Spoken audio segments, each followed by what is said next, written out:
Hey guys, welcome to Green Bean Fiction. So in today's video we are gonna see, what if betrayed Deku became Godslayer? This story is Arifueta, Izuku the Chosen One by KyleGaming_34. Before starting, make sure to hit that like button, as your one like motivates me to bring more stories, and subscribe the channel if you are new so you won't miss our latest videos. The fluorescent lights of the classroom hummed, a stark contrast to the buzzing excitement of a new school year. For Izuku Midoriya, however, the transfer was less about excitement and more about a familiar, quiet resignation. He clutched the straps of his worn yellow backpack, a nervous habit he'd never quite shed. "Please introduce yourself," his new homeroom teacher prompted, gesturing to the front of the class. Izuku took a shaky breath. "Hi, I'm Izuku Midoriya. I just transferred here," he offered, a small, hesitant bow. A few whispers rippled through the room. It wasn't hard to guess what they were about: the subtle judgment, the averted gazes. He was used to it. Being quirkless in a society obsessed with powers made you stand out in the worst ways. As he shuffled to his assigned desk, he noticed a boy slouched in the back, headphones on, seemingly oblivious to the world. A shock of dark hair, a perpetually unimpressed expression, Hajime Nagumo. Izuku recognized him from the school roster. Another, unremarkable, student, at least by the school's standards. Maybe they'd have something in common. Days turned into weeks. Izuku, with his meticulous note-taking and earnest, if sometimes over-enthusiastic, observations of everything, found himself gravitating towards Hajime. Unlike the other students who either ignored them or actively tried to avoid them, Hajime didn't treat Izuku like an anomaly. He was cynical, often quiet, but he listened. And Izuku, in turn, found Hajime's dry wit and pragmatic outlook a refreshing change from the usual pity or dismissal. They bonded over shared frustrations with the school's hero-centric curriculum, the casual dismissal of anyone without a flashy quirk, and the unfairness of a system that valued power above all else. Izuku would sketch hero costumes and analyze combat strategies, while Hajime would tinker with gadgets and complain about the impracticality of some quirks. They were both outsiders, and in each other, they found a quiet solidarity. Izuku admired Hajime's resilience and self-reliance, even as he worried about his friend's increasingly cynical view of the world. Hajime, for his part, found Izuku's unwavering optimism perplexing but oddly endearing. Life continued in this uneasy rhythm, two quirkless friends navigating a world that constantly reminded them of their perceived inadequacy, until the day the very fabric of their reality unraveled. The seemingly ordinary school day was shattered without warning. A sudden, blinding light erupted from the center of the classroom, searing white and impossibly bright. It consumed everything: desks, textbooks, the startled faces of their classmates, even the stern expression of their teacher. A cacophony of gasps and screams filled the air, quickly muffled by the overwhelming roar that accompanied the light. Izuku, his eyes squeezed shut against the intensity, felt a strange sensation, like being stretched impossibly thin, then compressed into a single point. It was a dizzying, stomach-lurching plunge through nothing. He instinctively reached out, his hand finding another. A familiar hand, slightly calloused, gripping back just as tightly. Hajime. Then, as quickly as it began, it ended. The light faded, the roar subsided, and the sensation of falling ceased. When Izuku dared to open his eyes, the familiar classroom was gone. They stood in a vast, ornate hall, grander than anything he'd ever seen. Towering archways, intricate tapestries depicting strange creatures, and polished stone columns stretched into a high, vaulted ceiling.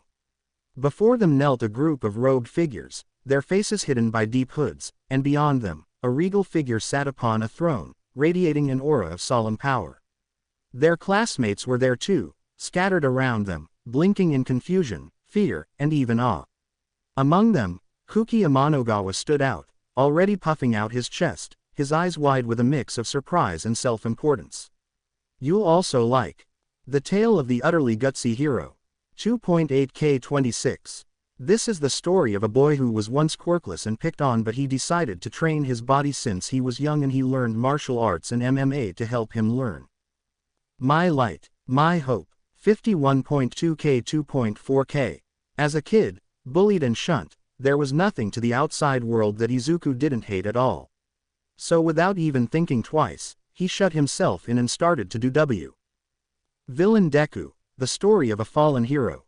3.6k80.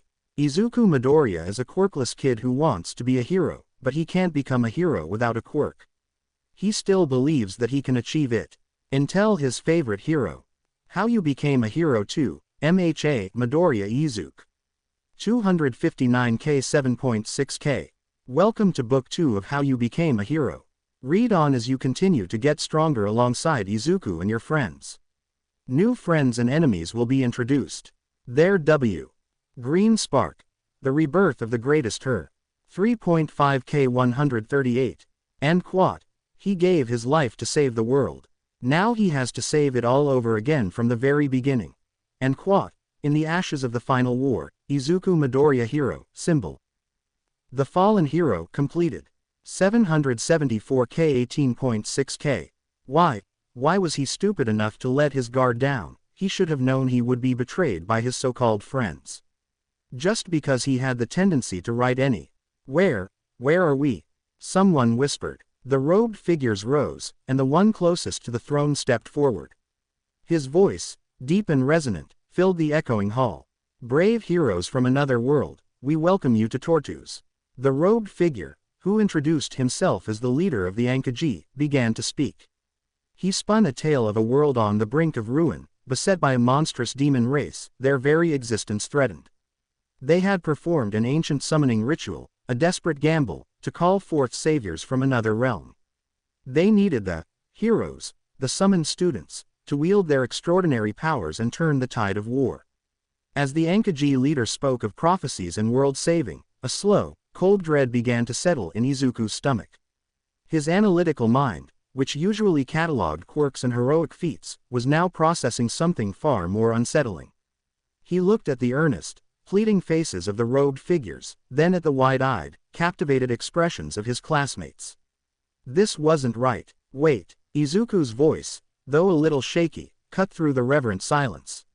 He stepped forward, his hand still clasped with Hajime's. You summoned us without our consent. You just pulled us from our lives, our homes, and now you expect us to fight your wars. He looked from the Ankaji to his stunned classmates. This isn't our business. We don't even know anything about this world. These demons are your ritual. A murmur went through the gathered students. Some looked at Izuku with confusion, others with irritation. Before the Ankaji leader could respond to Izuku's outburst, Kuki Amanogawa strode forward, his chest puffed out, a determined, almost zealous look on his face. He cut a striking figure, a beacon of confident heroism amidst the lingering confusion. Midoriya, what are you saying? Kuki's voice boomed, cutting through the murmurs. He turned from Izuku to the Ankaji leader, bowing deeply, a show of respect that contrasted sharply with Izuku's earlier defiance. Please forgive him, my lord. He doesn't understand the gravity of the situation. Of course, we'll help. A ripple of agreement went through the assembled students. Many nodded, their faces alight with a newfound purpose. They had been plucked from their ordinary lives and dropped into a fantastical realm, presented with a clear-cut mission: save the world. For many, especially those who admired heroes, it was the ultimate fantasy. It's our duty as heroes. Kuki continued, his voice ringing with conviction. We were summoned for a reason: to save the innocent. To stand against evil. He shot a sidelong glance at Izuku, a condescending smirk playing on his lips. Some of us actually want to make a difference, Midoriya. Izuku's jaw tightened. Making a difference shouldn't come at the cost of our freedom, Kuki.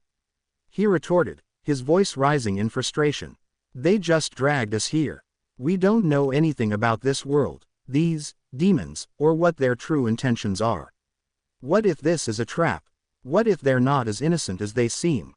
He gestured wildly towards the robed Ankaji. Heroes don't just blindly follow orders, they ask questions.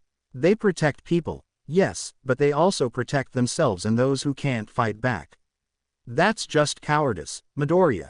Kuki interjected, scoffing loudly. Or maybe you're just jealous that others are willing to step up.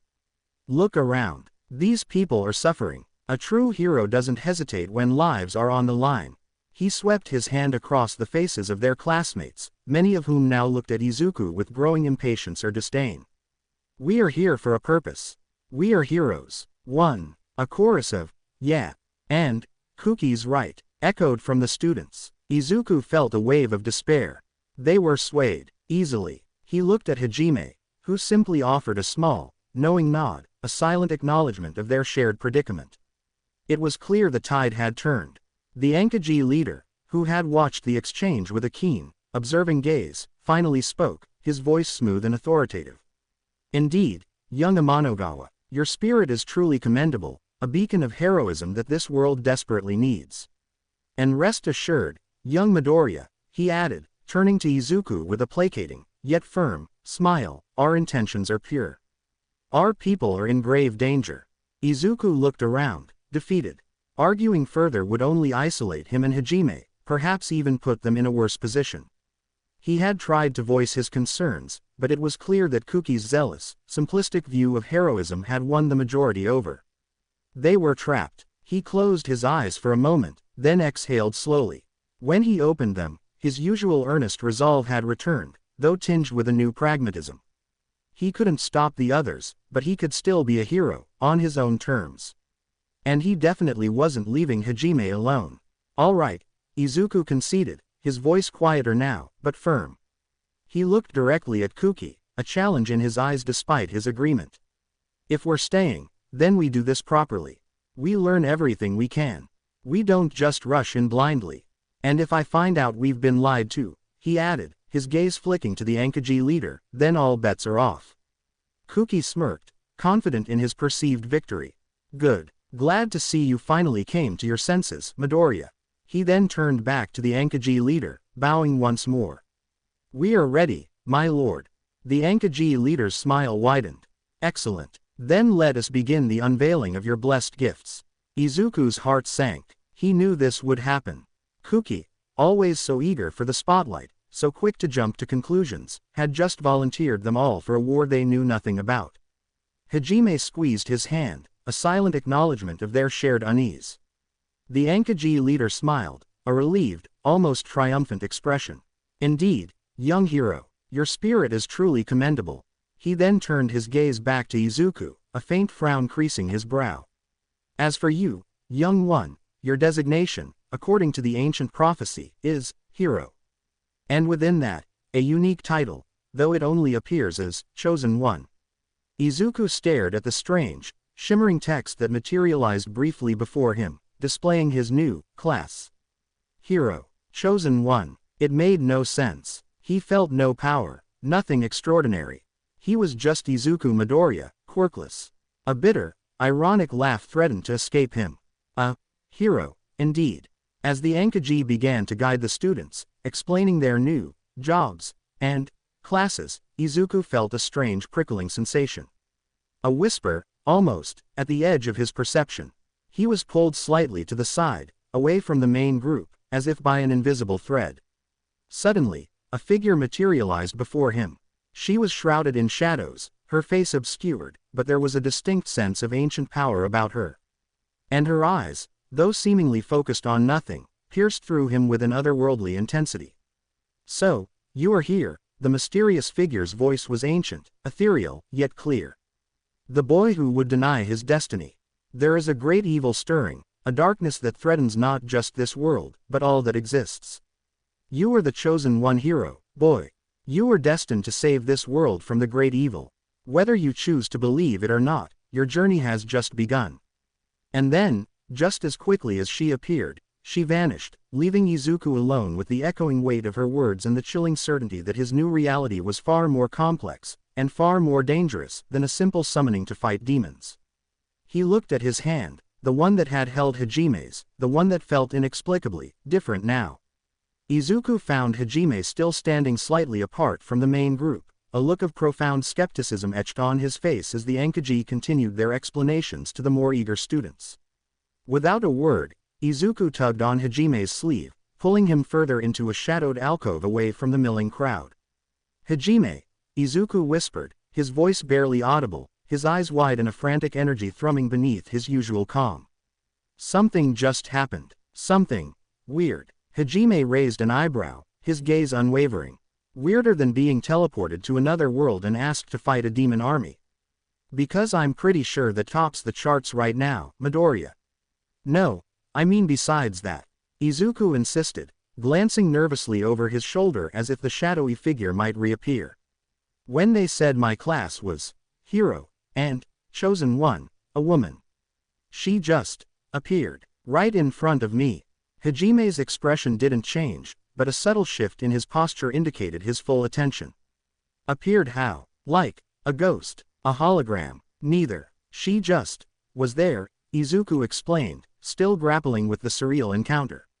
She was shrouded. I couldn't see her face, but she had these intense eyes. And she called me the chosen one hero.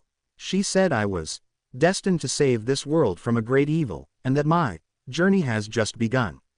He relayed Teresa's words, the ancient, resonant tones still echoing in his mind. Hajime slowly took off his headphones, letting them hang around his neck. His usual cynical demeanor was replaced by a rare seriousness. So, not only are we kidnapped, but you've apparently got a personal, cryptic fairy godmother telling you you're some kind of destined hero, while the rest of us are just cannon fodder. I don't know, Hajime, Izuku confessed, running a hand through his perpetually messy hair. It felt real. Her words, they felt true. And she talked about a great evil, not just demons.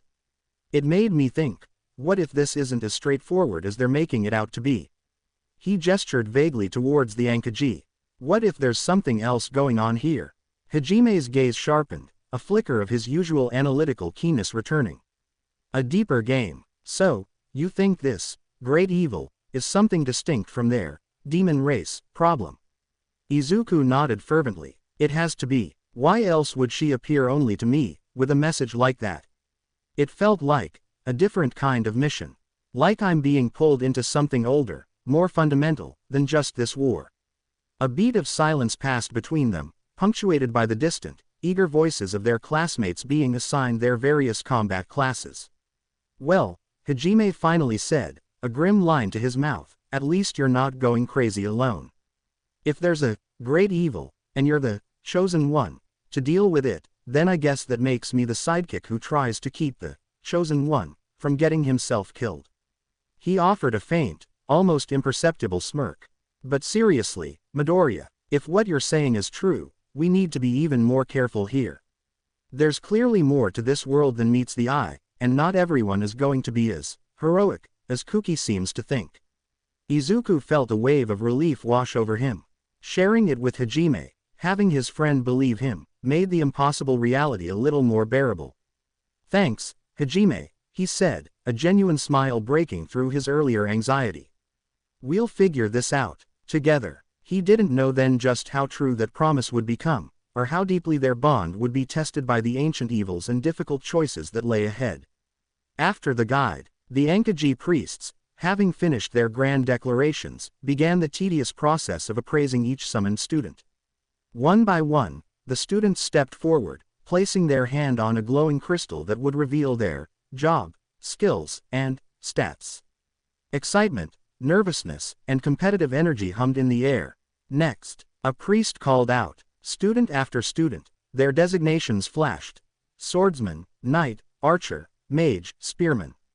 And with them, impressive lists of combat skills like sword mastery, heavy armor proficiency, fire magic, pierce. Cheers erupted for those with powerful offensive classes, while others, like the healer or alchemist, were met with slightly less enthusiasm, though still respected. Kuki Amanogawa naturally went early, radiating confidence. His crystal flared, and the text above him declared, Job, Holy Swordman. His skills listed were a dizzying array of offensive and defensive techniques, and his stats were clearly exceptional. He basked in the admiring glances, a triumphant smirk gracing his lips. See, Midoriya, this is what a true hero is. He called out, glancing back at Izuku with a condescending sneer. 1. Izuku just watched, a knot forming in his stomach. He'd seen his own strange designation, hero. Chosen one.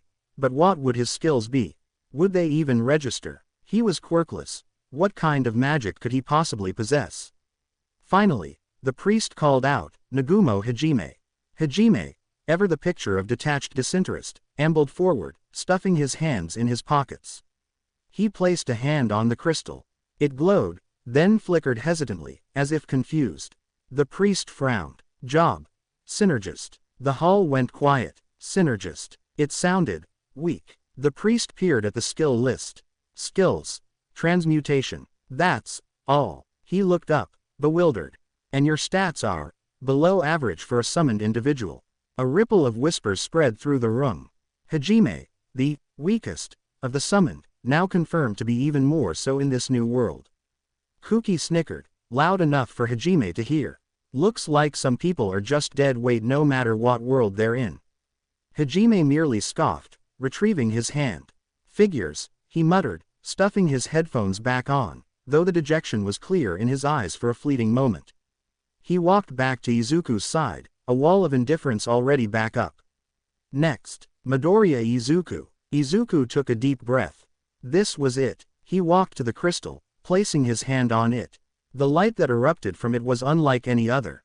It pulsed with a soft, golden warmth, then a deeper, shadowy violet, shifting back and forth, as if struggling to settle on a single identity. The priest's eyes widened, then narrowed in confusion. Job. Hero. Unique title. Chosen one. Then, his skills appeared, not in the crisp, defined list others had, but in a strange, almost archaic script that seemed to shimmer and rearrange itself. Skills. Will. A percentage bar, currently at a low but increasing value, represents magical affinity and capacity. Inferno, rank 1. Force push, rank 1. Physical shield, rank 1. Strength. A percentage bar, currently at a low but increasing value, represents physical prowess and melee weapon mastery. Melee weapon mastery, rank 1. Bladesman's Fury, rank 1. Skill. A percentage bar, currently at a low but increasing value, represents agility, ranged combat, and precision. Ranged weapon mastery, rank 1. Multi-arrow, rank 1. Additional traits. Alignment. Neutral with markers indicating movement towards good or evil. Renown. Unknown with a growing bar. Hero's sight passive allows perception of moral alignment in others. The priest stammered, pointing at the strange display. What is this? Will, strength, skill, and these ranks. I've never seen such designations. And alignment, renown. He looked to the other priests, who were equally baffled. A murmur of confusion spread through the students. Unlike Kuki's impressive, direct skills, Izuku's seemed abstract. And those percentage bars, the alignment, it made no sense to them. Izuku, however, felt a jolt of recognition. Fable. This was it. Teresa's words, the chosen one, all connecting. He could feel a faint, foreign energy stirring within him, the beginnings of will, strength, and skill. And the hero's sight, a new awareness that made the very air feel different, as if a subtle aura of warmth or chill emanated from the people around him. He glanced at Kuki, who, despite his confusion, still looked vaguely annoyed that Izuku was, once again, being special. Looks like you got some kind of weird support class, Midoriya, Kuki scoffed, trying to dismiss it. Mine's clearly superior for battle. Hajime, however, had leaned in, studying Izuku's unique display with a rare flicker of intrigue in his eyes. Percentage bars, he murmured, and these unique skill names. This isn't like anyone else's. And transmutation. For me, this world is already full of surprises. He looked at Izuku, a faint, conspiratorial smirk returning. Well, Midoriya, looks like we're both the weird ones. Izuku offered a small, grateful smile. They were outliers, indeed. But perhaps, together, their weirdness would be their greatest strength. All right, 3 weeks of training it is. The Ankaji, pleased with the students' mostly cooperative spirit, quickly organized them into a rigorous training regimen. The Grand Hall was transformed into a makeshift training ground, echoing with the clash of steel, the crackle of magic, and the strained grunts of exertion. Kuki, predictably, excelled.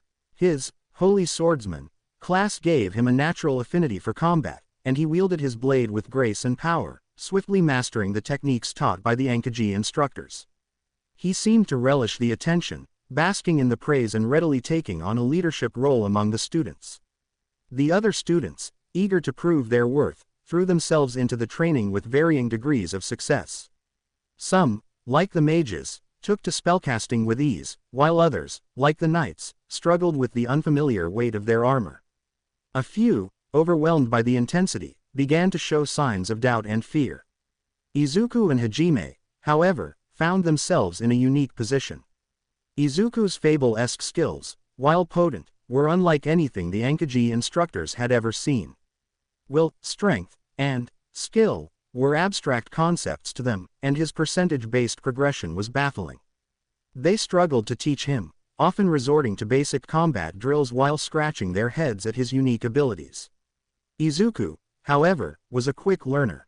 He meticulously analyzed his will skills, experimenting with Inferno, Force Push, and Physical Shield, slowly gaining control over the strange energies that flowed through him. His strength and skill also began to develop, his movements becoming more fluid and powerful as he practiced with various weapons. The hero's sight remained a constant, subtle hum in the back of his mind, allowing him to perceive the faint, shifting auras of those around him, a subtle indicator of their true nature. Hajime, on the other hand, was initially dismissed. His synergist class, with its single transmutation skill and below-average stats, seemed utterly useless in a world of monsters and magic. The instructors, after a few half-hearted attempts to train him, largely ignored him, focusing on the more promising students. But Hajime, as always, was not one to be underestimated. He spent his days in a corner of the training hall, tinkering with scraps of metal and stone he scavenged, muttering to himself in a language no one understood. He seemed less interested in learning to fight and more in understanding how things worked, how to manipulate the very fabric of this new world. Izuku, despite his own rigorous training, made sure to check on Hajime, offering encouragement and sharing his own observations. He knew his friend was more than just weak. There was a sharp intelligence behind those cynical eyes, a relentless drive to understand and overcome any obstacle. As the weeks passed, a subtle shift occurred. Kuki and the other strong heroes continued to excel in combat, their skills honed to a razor's edge. But they remained largely unchanged, their personalities and beliefs solidified. Izuku, however, was evolving. His alignment bar, initially neutral, began to tilt slowly towards good, as he consistently chose to help those in need, even when it meant sacrificing his own progress. His renown began to rise as he performed acts of bravery and compassion, earning the respect of some of the other students, even as he remained skeptical of the Ankiji's true motives. And Hajime was changing in a way no one else could see. His transmutation skill, initially dismissed, was becoming something else. His eyes burned with a newfound intensity as he worked, his hands moving with a speed and precision that belied his earlier clumsiness. He was no longer just a weak synergist. He was becoming something more. By the end of the 3 weeks, the students were ready. They were armed, trained, and, for the most part, eager to face the demons. But Izuku and Hajime stood apart, bound by their shared weirdness, their unique paths diverging from the others, leading them towards a destiny far greater than a simple war. The 3 weeks of training culminated not in a celebratory ceremony, but in a grim announcement: their first mission. The Ankiji had chosen the Orcus Labyrinth, a legendary dungeon fraught with terrifying monsters and deadly traps, as the proving ground for their summoned heroes. The plan was simple: delve into the labyrinth, clear out key monster nests, and secure a path to deeper levels. Kuki, naturally, appointed himself the de facto leader of their class's expedition, brimming with confidence. The entrance to the Orcus Labyrinth was a gaping maw in the earth, shrouded in an unsettling mist. Inside, the air grew heavy, damp, and cold, the silence broken only by the drip of unseen water and the scuttling of unseen things.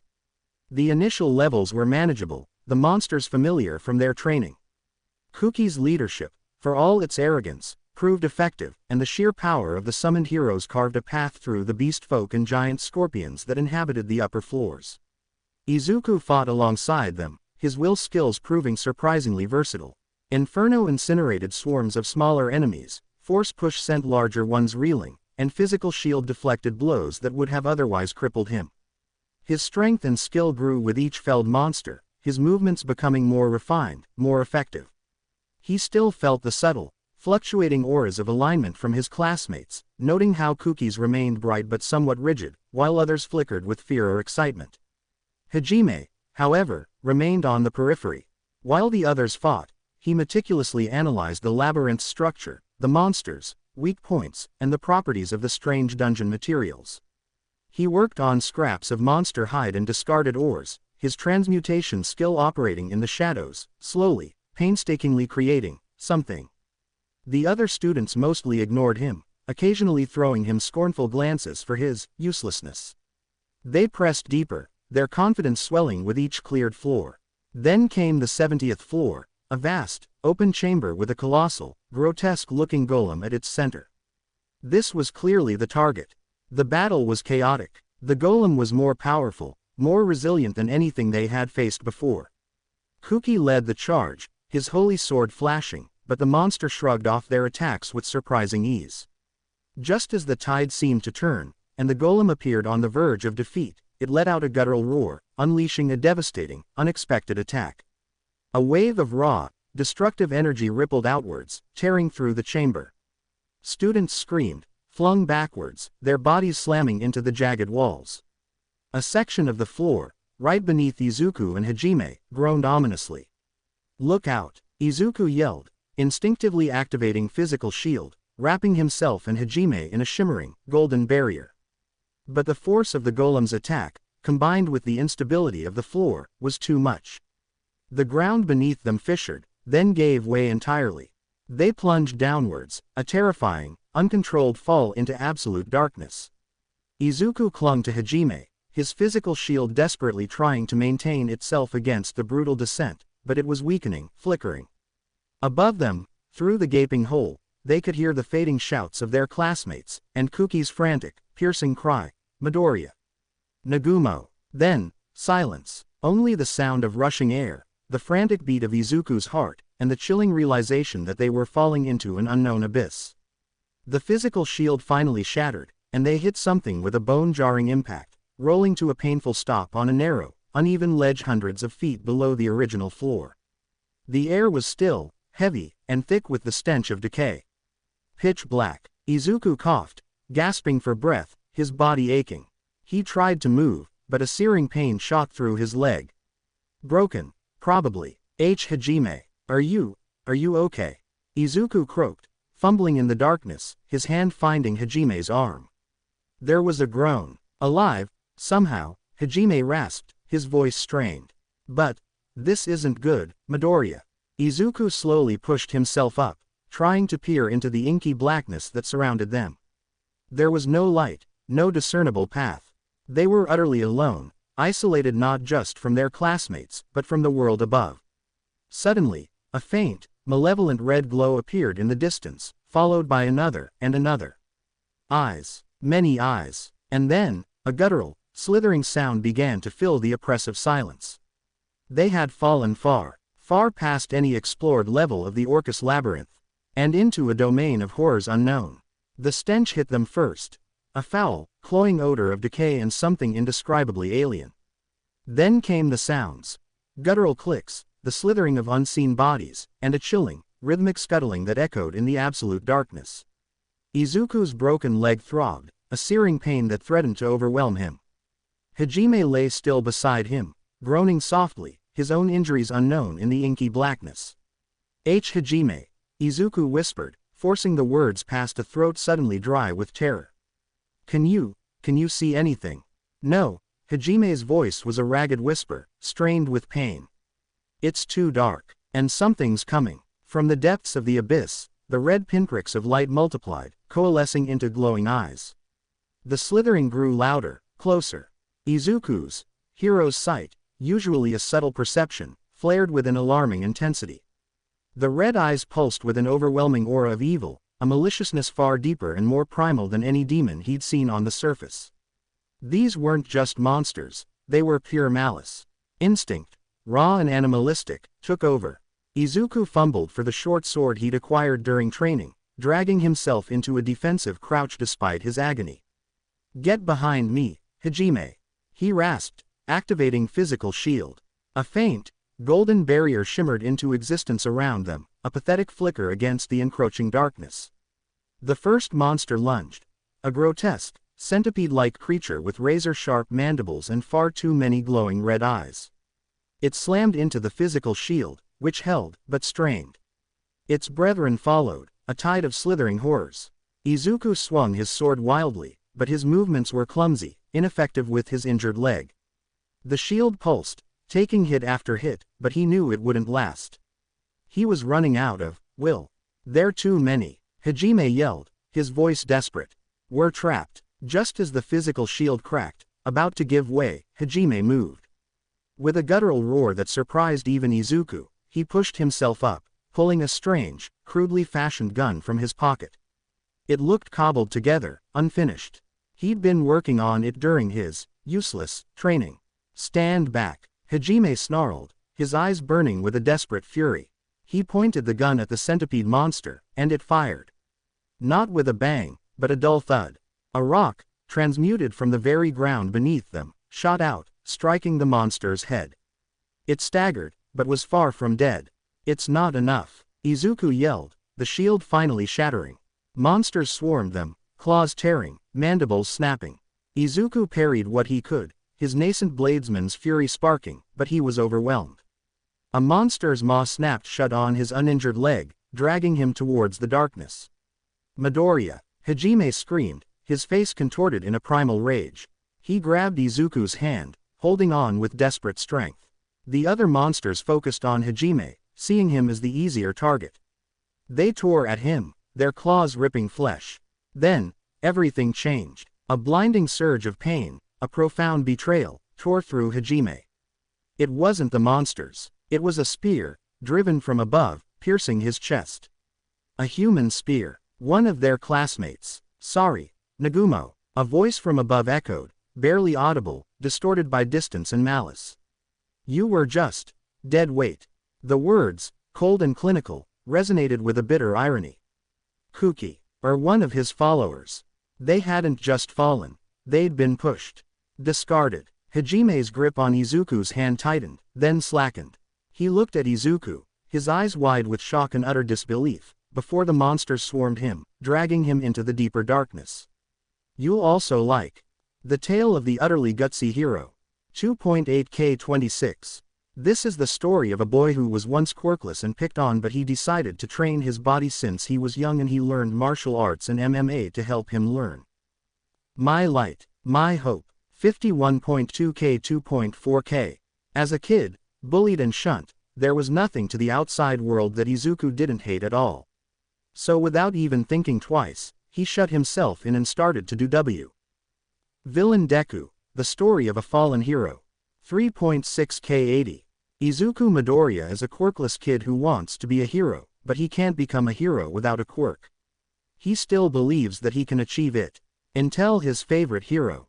How You Became a Hero 2, MHA Midoriya Izuku. 259K 7.6K. Welcome to Book 2 of How You Became a Hero.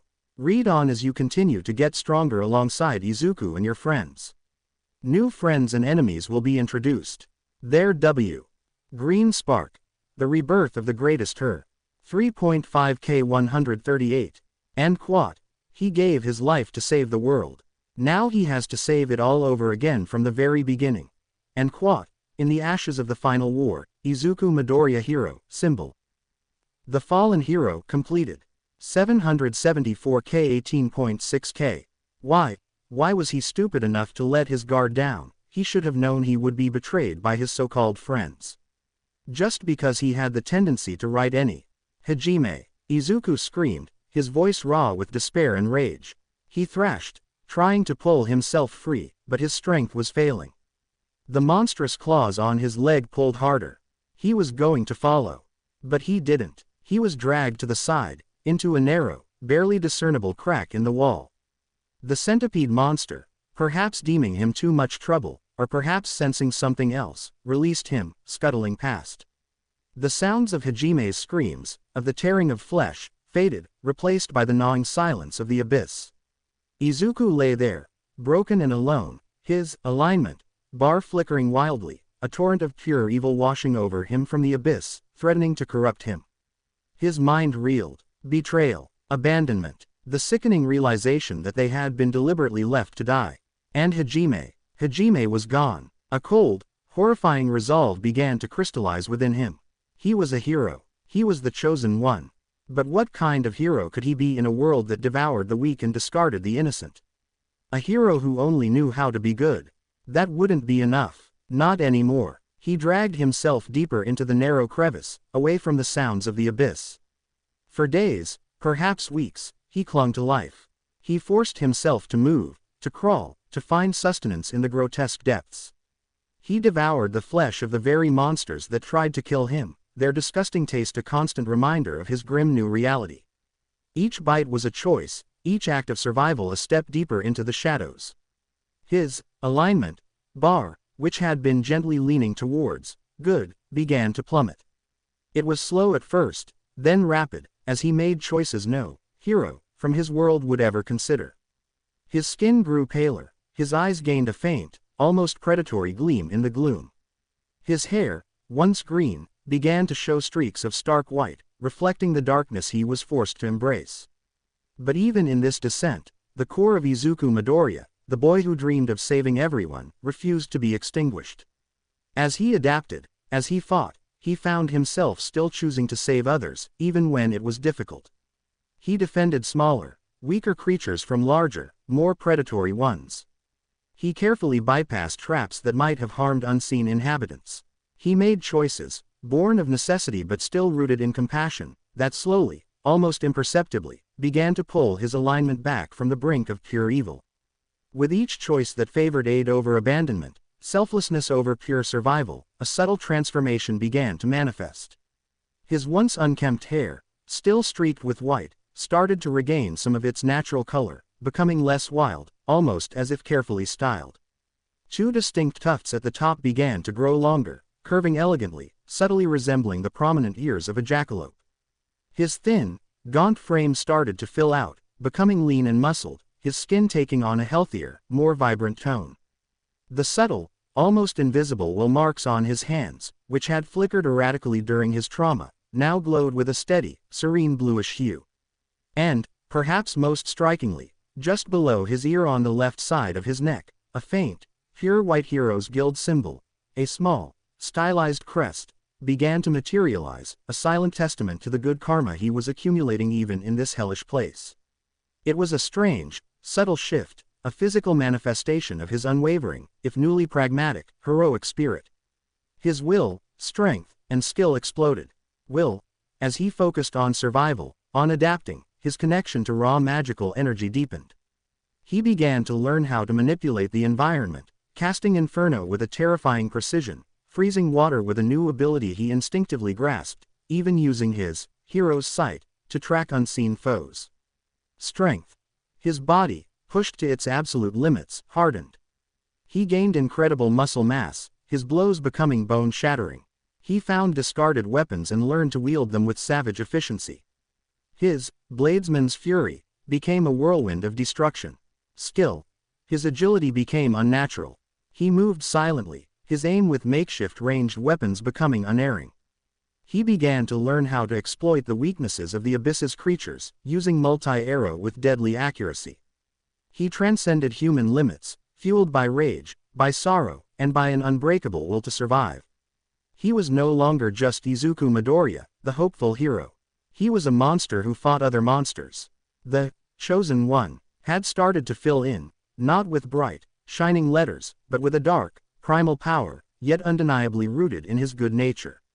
His renown began to skyrocket, though whether for good or ill, he no longer cared to differentiate. One day, as he stalked a particularly large, grotesque beast, he saw something. A faint shimmer, light, hope, and then, he saw him. A figure, covered in blood and grime, crawling on the ground. A single, dark eye, blazing with a terrifying intensity. A hand, reaching out. Hajime, Izuku whispered, his voice hoarse, his own appearance now far from what it once was, yet surprisingly refined in its newfound ferocity. Hajime, his body horribly scarred, his hair pure white, slowly turned his head. In his hand, a sleek, powerful gun, unlike anything Izuku had ever seen. And next to him, a dead, impossibly strong monster, bigger than anything Izuku had dared to fight alone. Midoriya. Hajime's voice was a guttural rasp, filled with a raw power that matched Izuku's own transformation. "You're alive." Their eyes met, two figures forged in the crucible of the abyss, transformed by betrayal and despair, yet each bearing the indelible marks of their chosen path. They were no longer the boys who fell. They were something new, something forged in darkness, but with a surprising core of resilience and even heroism. Silence stretched between them, thick and heavy, broken only by the drip of unseen water and the distant scuttling of the abyss's denizens. Izuku, his body a testament to brutal survival, stared at Hajime. His friend was a specter of his former self, hair bleached white, one eye a terrifying, cold gold, the other hidden beneath a bloody patch. Yet, despite the monstrous transformation, it was undeniably Hajime. A surge of relief, so potent it was almost painful, washed over Izuku. "Hajime," Izuku repeated, his voice raspy, a desperate hope clinging to the sound. He staggered forward on his mended leg, his own refined yet wild appearance, the subtly slicked back hair with its growing jackalope tufts, the healthier musculature, the faint blue glow of his will marks, and the stark white hero's guild symbol on his neck, a mirror to Hajime's own drastic change. Hajime's remaining eye widened, a flicker of raw emotion, something akin to disbelief and dawning recognition, crossing his scarred face. "Midoriya, you're, how?" His voice was a guttural rasp, far deeper than before, laced with a world-weary cynicism that had hardened into something far more chilling. He still held the powerful, black gun, a terrifyingly effective weapon he had forged from the abyss's materials. Izuku finally reached him, dropping to his knees, not quite hugging, but grasping Hajime's arm tightly. I thought you were gone. When they pushed us." The memory, sharp and bitter, twisted in his gut. A dark, humorless chuckle escaped Hajime. "Almost. Took a while to figure out how to stop myself from becoming Monster Chow." He gestured with his gun towards the hulking, dead monster beside him, its body riddled with gaping, impossibly precise wounds. "Turns out, Synergist isn't as useless as they thought. Just highly specialized." He looked at his own hand, grimacing. "Had to eat a lot of crap. And this eye, it's what's left." Izuku nodded, understanding dawning. Hajime's transmutation, and his own fable strength, and skill had saved them, but at a horrifying cost. The abyss had stripped them bare, then rebuilt them into something harder, something forged by desperation and betrayal. "My hero class, it changed too," Izuku admitted, pulling back slightly to give Hajime a better look at his new features. "My body adapted. My alignment shifted. It's complicated. I got stronger, but not in the way I expected." He didn't need to explain further. The subtle shift in his aura, visible to his hero's sight, confirmed his embrace of a more pragmatic, darker path, even as his core heroic nature clung stubbornly to existence. Hajime merely grunted, a strange mix of understanding and morbid curiosity in his gaze. Good. Heroes die down here. Better to be efficient." He looked at the cavernous, monstrous landscape around them. "So, you ready to get out of this hellhole, Midoriya?" A grim resolve settled over Izuku's features. The despair was still there, a dull ache, but it was now overshadowed by a burning determination. "Ready. And then, we go back for answers. And for revenge." The last word, spoken with a quiet intensity, was chillingly unlike the old Izuku. Hajime offered a rare, almost imperceptible smirk, a flash of the cynical friend from before the fall. "Sounds like a plan. Just try not to get us killed before we even reach the exit, chosen one."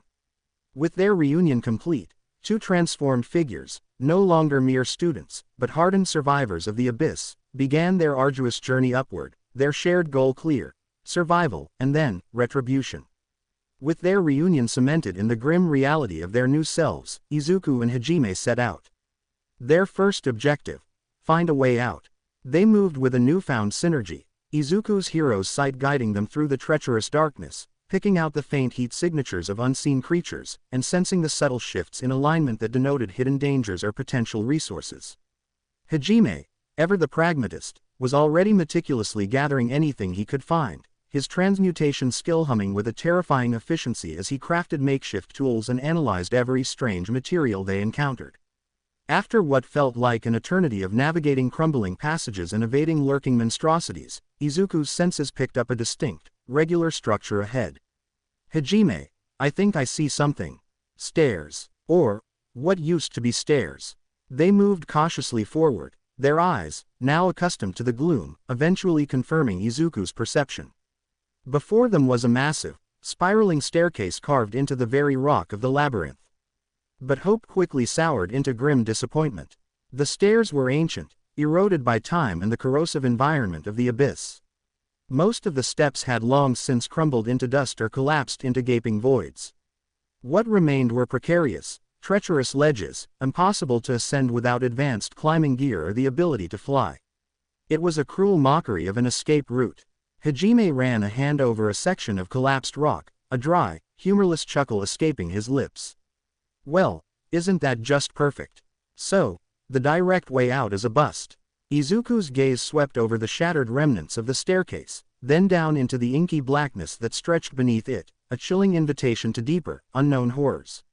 He thought of the sheer drop, the betrayal, the monsters they'd already faced. The path up was impossible. The only way was down. Their eyes met, a shared understanding passing between them without a word. They were both survivors now, pragmatists forged in the crucible of this nightmare. The idea was absurd, suicidal to anyone else, but for them, it was the only logical choice. "Down it is, then," Izuku stated, his voice devoid of his old nervousness, replaced by a steely resolve. "We keep going until we find another way, or until we find what's at the very bottom of this place." Hajime nodded, a cold glint in his single golden eye. "Might as well. We've already faced worse than death. Who knows, maybe there's an exit, or something even more valuable, down there. More useful than these damn stairs, anyway." He began examining the sheer rock face next to the collapsed stairs, his mind already calculating angles, assessing stability, and searching for handholds. His transmutation skill would carve their path. Their journey had begun with a descent into madness. Now, by their own choice, they were plunging deeper into the abyss, not in despair, but with a terrifying, unified determination. Their decision made, Izuku and Hajime began their deliberate descent into the crushing depths of the Orcus labyrinth. The lower they went, the more alien and hostile the environment became. The air grew thicker, heavier, clinging to their lungs. The light, already non-existent, seemed to be actively absorbed by the oppressive gloom. And the monsters were something else entirely. These were not the relatively familiar beast folk of the upper levels. These were creatures of the true abyss. Grotesque, multi-limbed insects, armored monstrosities with glowing eyes, and slithering horrors that moved with unnerving speed. They were faster, tougher, and possessed abilities that made the surface demons seem like harmless pets. Their journey was a brutal, relentless cycle of combat, resourcefulness, and sheer willpower. Izuku, fueled by the cold resolve that now defined him, relied heavily on his burgeoning fable abilities. His will skills became his primary offensive and defensive tools. Inferno no longer just singed, it erupted in terrifying, focused blasts that incinerated creatures in seconds. Force Push became a concussive wave capable of shattering monster carapaces or creating vital breathing room in overwhelming swarms. His physical shield, though still a drain on his will, could now withstand far more punishment, giving them precious moments to regroup. His hero's sight was invaluable, allowing him to anticipate attacks, pinpoint weaknesses, and track the monstrous aura of every lurking foe. He was becoming a living, breathing weapon, his movements precise, his attacks devastating. The blue glow of his will marks intensified with each successful use, and the jackalope-like tufts of hair seemed to grow slightly more defined, a subtle testament to his deepening connection to his chosen one path. Hajime, meanwhile, was undergoing his own terrifying evolution. His transmutation skill, initially dismissed, proved to be an unparalleled gift in this hellish environment.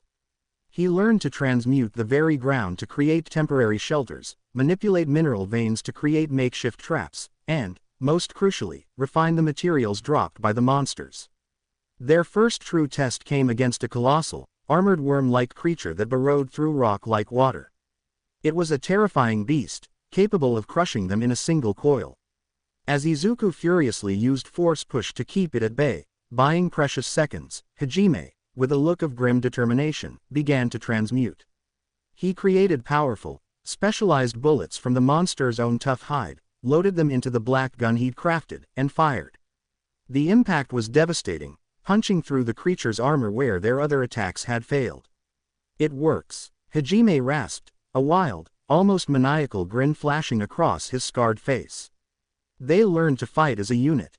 Izuku, with his ability to control the battlefield with will, would herd the monsters, creating openings or distractions, while Hajime, with his pinpoint transmutation, would exploit their weaknesses, creating traps or crafting specialized projectiles on the fly. They were two sides of a new, terrifying coin, their individual strengths perfectly complementing each other. The consumption of monster meat, a necessary evil for survival, continued. For Hajime, it was the key to empowering his transmutation and physical abilities, but it pushed him closer to madness. For Izuku, it was a constant battle against his own increasing hunger for power. He refined his intake, analyzing which monster parts offered him raw fable stat boosts for his will, strength, and skill, and which risked corrupting his alignment. He learned to focus the benefits, pushing his physical growth and mental fortitude without completely succumbing to the abyss's malevolent influence. The battle between his increasing raw power and the subtle, external pressures trying to pull his alignment to evil was a constant internal struggle. They encountered other terrifying creatures, winged beasts that hunted in packs, subterranean horrors that relied on sonic attacks, and amorphous blobs that tried to absorb them whole. Each encounter was a brutal trial, pushing them to the brink of death, forcing them to adapt or perish. Through it all, Hajime's analytical mind worked tirelessly. He wasn't just surviving, he was mastering the abyss. He discovered how to process the monster meat into potent elixirs that healed and strengthened them far beyond human limits. He crafted more sophisticated weapons, turning simple rock into devastating projectiles, and monster bones into razor-sharp blades. He even found a way to suppress the overwhelming aura of his own transformation, keeping his monstrous nature hidden when necessary. One particularly grueling battle saw them cornered by a pack of hulking, ape-like monsters. Izuku's inferno was nearly depleted, and Hajime's ammunition was running low. In a moment of sheer desperation, Hajime, his single golden eye blazing, managed to transmute a large section of the cavern wall directly above the monsters, bringing it crashing down in a devastating rockfall. It was a testament to his raw power and ingenuity. As the weeks bled into months, they descended through layers of unimaginable horror. They were no longer the terrified boys who had fallen.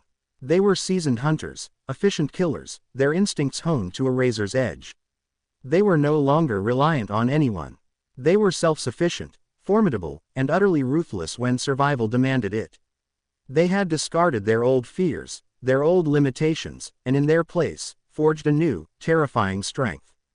The abyss had been their prison, but it had also become their forge. And somewhere in the dark, they knew, their true path still lay, connected to the great evil Teresa had spoken of, and the betrayal that had cast them into this personal hell. Months had blurred into an endless cycle of descent and survival. Izuku and Hajime had carved their own bloody path through the abyss, their powers growing exponentially with each creature slain, each resource refined. They had learned to communicate with glances, with the subtle shift of weight, a deadly ballet of combat and ingenuity. Izuku's will powers had soared, his inferno and force push capable of leveling sections of the cavern, while his strength made him a terrifying force in close quarters. The Heroes Guild symbol on his neck glowed faintly with an inner light, a stark contrast to the hardened pragmatism that now defined him.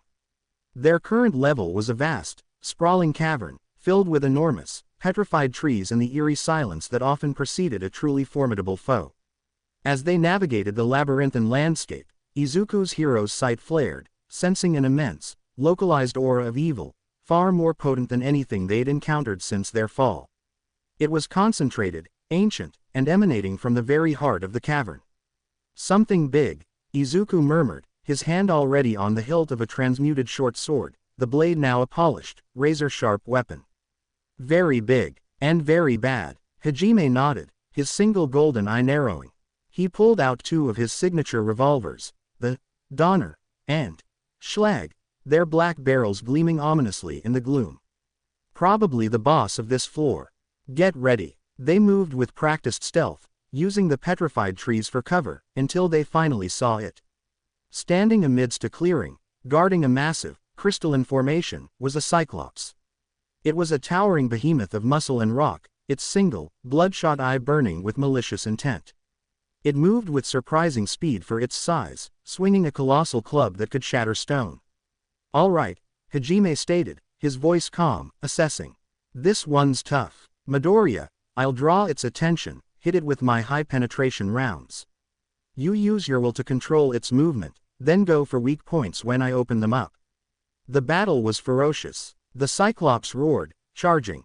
Hajime immediately opened fire, his Donner and Schlag spitting powerful, armor-piercing bullets that gouged chunks from the monster's hide, but it was relentless. Izuku sprang into action. As the Cyclops swung its club, he unleashed a precision force push, slamming into the monster's side and briefly staggering it. This gave Hajime an opening to circle, raining down more accurate fire. The Cyclops roared, turning its attention to Izuku. It lunged, its single eye fixing on him. Izuku met its charge with a searing inferno, a torrent of superheated flame that engulfed the Cyclops' face. The monster shrieked, momentarily blinded, thrashing wildly. "Now, Hajime!" Izuku yelled, sidestepping a wild swing. Hajime, with blinding speed, vaulted onto the Cyclops' arm as it reeled, then scaled its back, aiming for the monster's single eye. The Cyclops bellowed, trying to swat him away.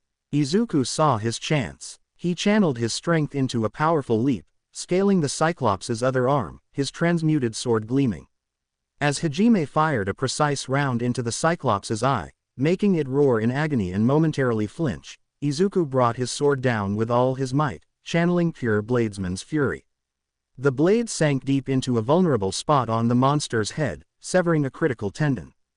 The Cyclops staggered, its roars fading into pained groans as it slowly toppled, shaking the entire cavern. With a final, earth-shattering crash, it hit the ground, dead. Silence returned, broken only by their heavy breathing. They had done it. "All right, check its drops," Hajime said, wiping sweat from his brow. "And then, let's see what it was guarding." Izuku, still buzzing from the fight, nodded. His hero's sight had been screaming about the concentrated evil of the Cyclops, and now, with its defeat, that aura had dissipated, leaving behind a strange sense of ancient power. They moved towards the massive, crystalline formation the Cyclops had been protecting. It was a prison, a shimmering cage of light, intricately carved with arcane symbols. And within it, suspended in midair, was a girl. She appeared to be around their age, with long, golden blonde hair cascading around her. Her eyes were closed, her face serene, yet she looked utterly lifeless, encased in a timeless slumber. A powerful, pulsating aura radiated from the crystal, an energy unlike anything Izuku had felt in Tortu's before. It wasn't the demonic energy of the abyss, nor the raw power of the surface monsters. It felt ancient, and oddly familiar, in a way he couldn't quite place.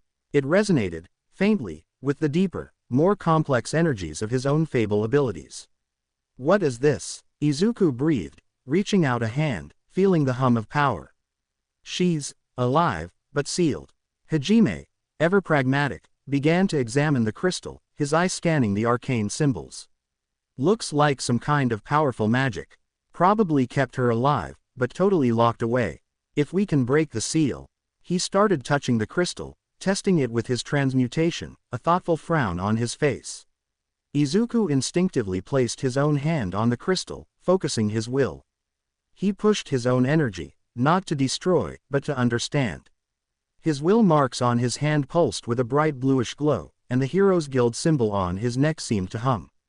He felt the intricate magical pathways, the layers of the seal.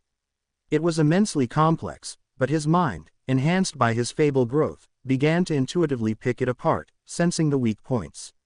"It's a multi-layered seal," Izuku explained, surprising himself with the clarity of his understanding. "But there are vulnerabilities. If we hit these points with precise energy, simultaneously." He pointed to several glowing nodes on the crystal. Hajime's golden eye lit up with a flicker of understanding. "Simultaneously, with precise energy.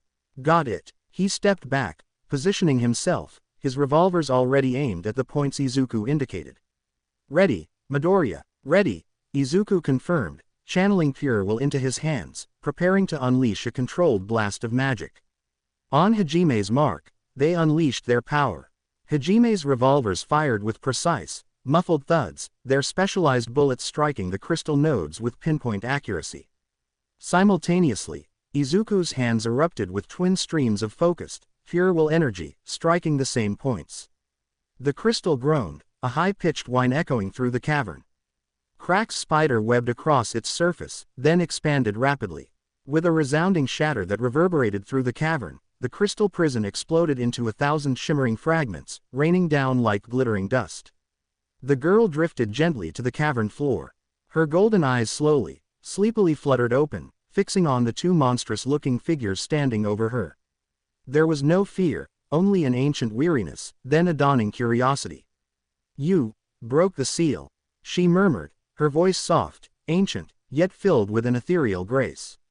"After all this time, who are you?" Izuku and Hajime looked at each other, their faces grim, battle-hardened. They had freed her, but they knew this was just the beginning of a new, unforeseen path in the abyss. The shattered fragments of the light cage dissipated, revealing the girl fully. Her long, golden hair cascaded around her, framing a face of ethereal beauty, now tinged with a delicate flush as life gradually seeped back into her. Her eyes, the color of ancient gold, blinked slowly, taking in the two monstrous figures standing before her. "You broke the seal," she murmured again, her voice a soft, melodious whisper that seemed to echo through the vast cavern. She slowly pushed herself upright, her movements surprisingly graceful for someone who had been imprisoned for centuries. "After all this time, who are you?" Hajime, ever the pragmatist, was already assessing her. "Just two guys who fell down a hole and don't plan on dying here." Hajime Nagumo. He gestured vaguely at himself with his gun. "And this," he nudged Izuku with an elbow, "is Midoriya Izuku." Izuku, still processing the sudden shift in atmosphere that had accompanied her release, a faint, unidentifiable pressure on his hero's sight, nodded. "And you are?" he prompted gently, observing her with intense focus. Her alignment was surprisingly neutral, almost blank, but with a deep, ancient core that pulsed faintly beneath the surface. It felt powerful, but not inherently malicious like the monsters. The girl's golden eyes swept over them, lingering on Hajime's stark white hair and single, predatory eye, then on Izuku's refined yet hardened features, the subtle glow of his will marks, and the hero's guild symbol on his neck.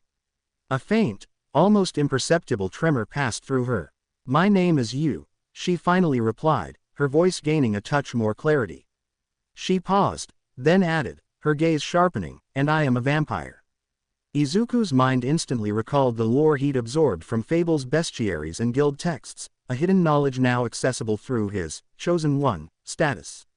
Vampire. The term itself carried connotations of ancient power, incredible longevity, and complex bloodlines. He remembered snippets of cryptic warnings about ancient blood and the thirst. This wasn't a simple monster, this was something far more profound. A vampire sealed for centuries, in the deepest part of a monster-filled abyss, Izuku thought, his analytical mind already whirring. Who would seal a creature like this, and why? Was it for protection, or containment? What could be powerful enough to do so?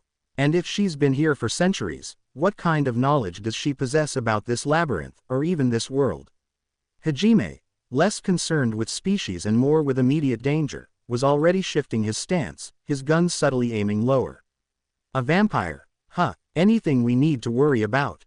Like, draining us dry. Yu's gaze flickered to Hajime, then back to Izuku. A tiny, almost imperceptible smirk touched her lips. "I am hungry," she admitted, her voice flat, "but not for your blood. After centuries of imprisonment, my magical energy is depleted. I require magical sustenance to fully awaken." Izuku's eyes widened slightly. Magical sustenance. His will was magic, a potent, readily available source. But there were risks. He remembered vague warnings from fable lore about will users consuming or transferring energy directly.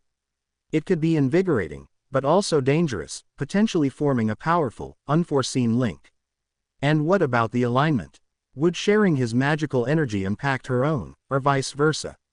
He interjected, magic, then. Not blood. But how much? And what kind? He glanced at Hajime, sharing a silent query. Are we willing to risk this? She could be a valuable asset, but also a tremendous liability if she's hostile. Yu's golden eyes fixed on Izuku, a spark of something ancient, something appraising, gleaming within them. Any. But the purer the magical energy, the better. And the more, the faster I can recover. She held out a delicate hand, palm up. A small amount for now. Enough to simply restore my faculties. Hajime exchanged a look with Izuku. They had come this far. They were desperate for any advantage, any information. This girl, ancient and powerful, might be their key out of this hell. Hajime, pragmatic to a fault, weighed the risk against the potential reward. Fine, he grunted, reaching into a pouch where he kept some monster-derived energy crystals he'd transmuted. Here, try this. He tossed her a fist-sized crystal. Yu caught it gracefully, her slender fingers closing around it. As she absorbed its energy, a faint, golden glow enveloped her. Her eyes seemed to deepen, her hair shimmered, and a subtle hum of power began to emanate from her. It wasn't the kind of energy Izuku possessed, but it was potent, pure magic. As Yu absorbed the crystal, Izuku's hero's sight registered a slight tremor in her alignment, a subtle shift as her dormant power rekindled. She's like a battery being charged, he noted mentally. And the source of magic might impact her own core. This is a gamble. Yu finished absorbing the crystal, a contented sigh escaping her lips. Her aura flared, stronger now. Much better, she whispered, her golden eyes now fully alert and intelligent. She looked at them, a faint, knowing smile playing on her lips. You two are unusual. Very strong for humans, especially in this abyss. And your combined power is unique. Tell me, what do you wish in return for my freedom and this sustenance? Hajime didn't hesitate. We want out of here. And answers. Lots of them. Starting with why you were sealed here, and who did it. Izuku added, his voice low and serious, and what you know about the great evil that plagues this world. The one Teresa spoke of. He watched Yu closely for her reaction to the mention of Teresa, but her expression remained unreadable. Yu's golden eyes flickered between the two of them, a knowing look passing over her face. Interesting. Very well. I will tell you what I know, and I will help you escape this abyss. In return, I shall accompany you. My own goal is to confirm the current state of the world above. We can be of use to each other. She offered a hand, not for battle, but for a different kind of alliance. A pact, then. Hajime looked at Izuku, a silent question passing between them. Izuku, after a moment's thought, extended his own hand, firm and resolute. This ancient vampire, a creature of the abyss, might just be the most valuable ally they could find. A pact, Izuku affirmed, his hero's guild symbol faintly glowing as he sealed the unspoken agreement. This is a new turning point, he realized. From 2 survivors, to 3. And with her knowledge, the abyss might just yield its secrets. Yu's delicate hand, cool and smooth, met Izuku's hardened palm. The moment their skin touched, Izuku felt a subtle, almost imperceptible surge of energy, not from Yu, but from his own will, a brief, internal resonance with her ancient magical nature. His will marks on his hand pulsed a brighter blue, and the hero's guild symbol on his neck felt infinitesimally warmer. He registered a slight, almost imperceptible shift in Yu's otherwise neutral alignment, as if a tiny, almost forgotten spark of life had been gently nudged awake within her. Hajime merely observed, his single golden eye sharp and calculating, ready to react to any sudden move. A pact, Yu repeated, her voice now firmer, resonating with a newfound vitality. She pulled her hand back, her golden eyes scanning the vast, dimly lit cavern. First, let us ensure this area is clear. We are vulnerable while my energy is still recovering. Izuku nodded, already scanning with his hero's sight. Clear on this immediate level. No large auras of malice nearby, just the usual distant scuttling. Good, Hajime grunted, holstering his guns. Then we talk. You've got answers, we want 'em. Start with why you were sealed. Don't leave out any details.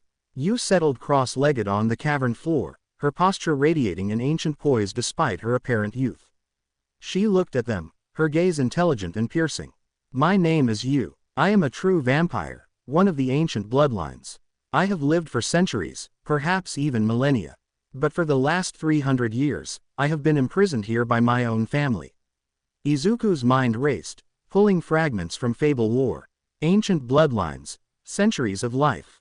This aligns with descriptions of legendary vampires in old texts. But sealed by her own family. Why? My ancestors, powerful in their own right, became increasingly arrogant, challenging the very gods of this world, Yu continued, her voice devoid of emotion, as if recounting a distant historical event. I disagreed with their path, foreseeing their downfall. When they attempted a ritual of immense power, one that would subjugate mortals and challenge the divine, I intervened. I sabotaged their efforts. Hajime raised an eyebrow. So, you're the family rebel, huh? What was this ritual? It was a means to achieve true immortality, absolute dominion over life and death, and to drain the very essence of the world's magic to fuel their power, Yu explained. A reckless, destructive path. They believed they could usurp the true rulers of this world. For my betrayal, I was sealed here, my magic drained to power the prison, left to slumber for eternity. She looked at Izuku, her golden eyes seeming to peer into his very soul. The beings you call gods in this world are not merely benevolent deities.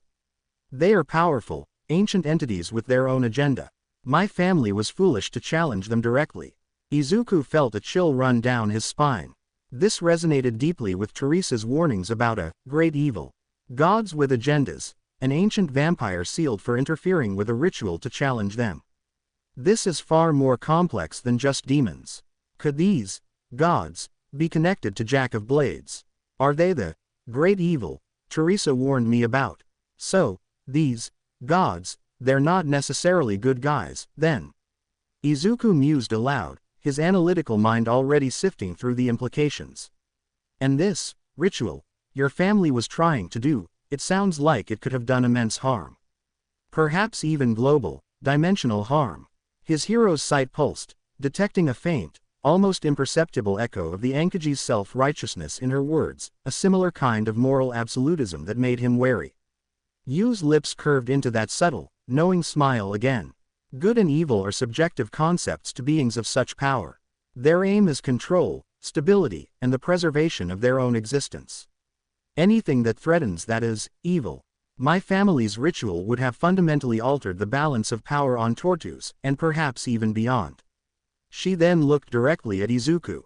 You mentioned Teresa. That name, it holds an ancient resonance. Who is she? Izuku hesitated, then recounted his brief, cryptic encounter with Teresa and her prophecy about him being the chosen one hero, destined to save the world from a great evil. He watched Yu's reaction closely. Yu listened intently, her expression unreadable. When Izuku finished, she closed her eyes for a moment, then opened them, a flicker of profound recognition in their golden depths. A seeress. And her words, they align with what I knew. The true rulers of this world have an ultimate weapon, a great evil, they wield to maintain their dominion. A being of immense destructive power, bound to their will.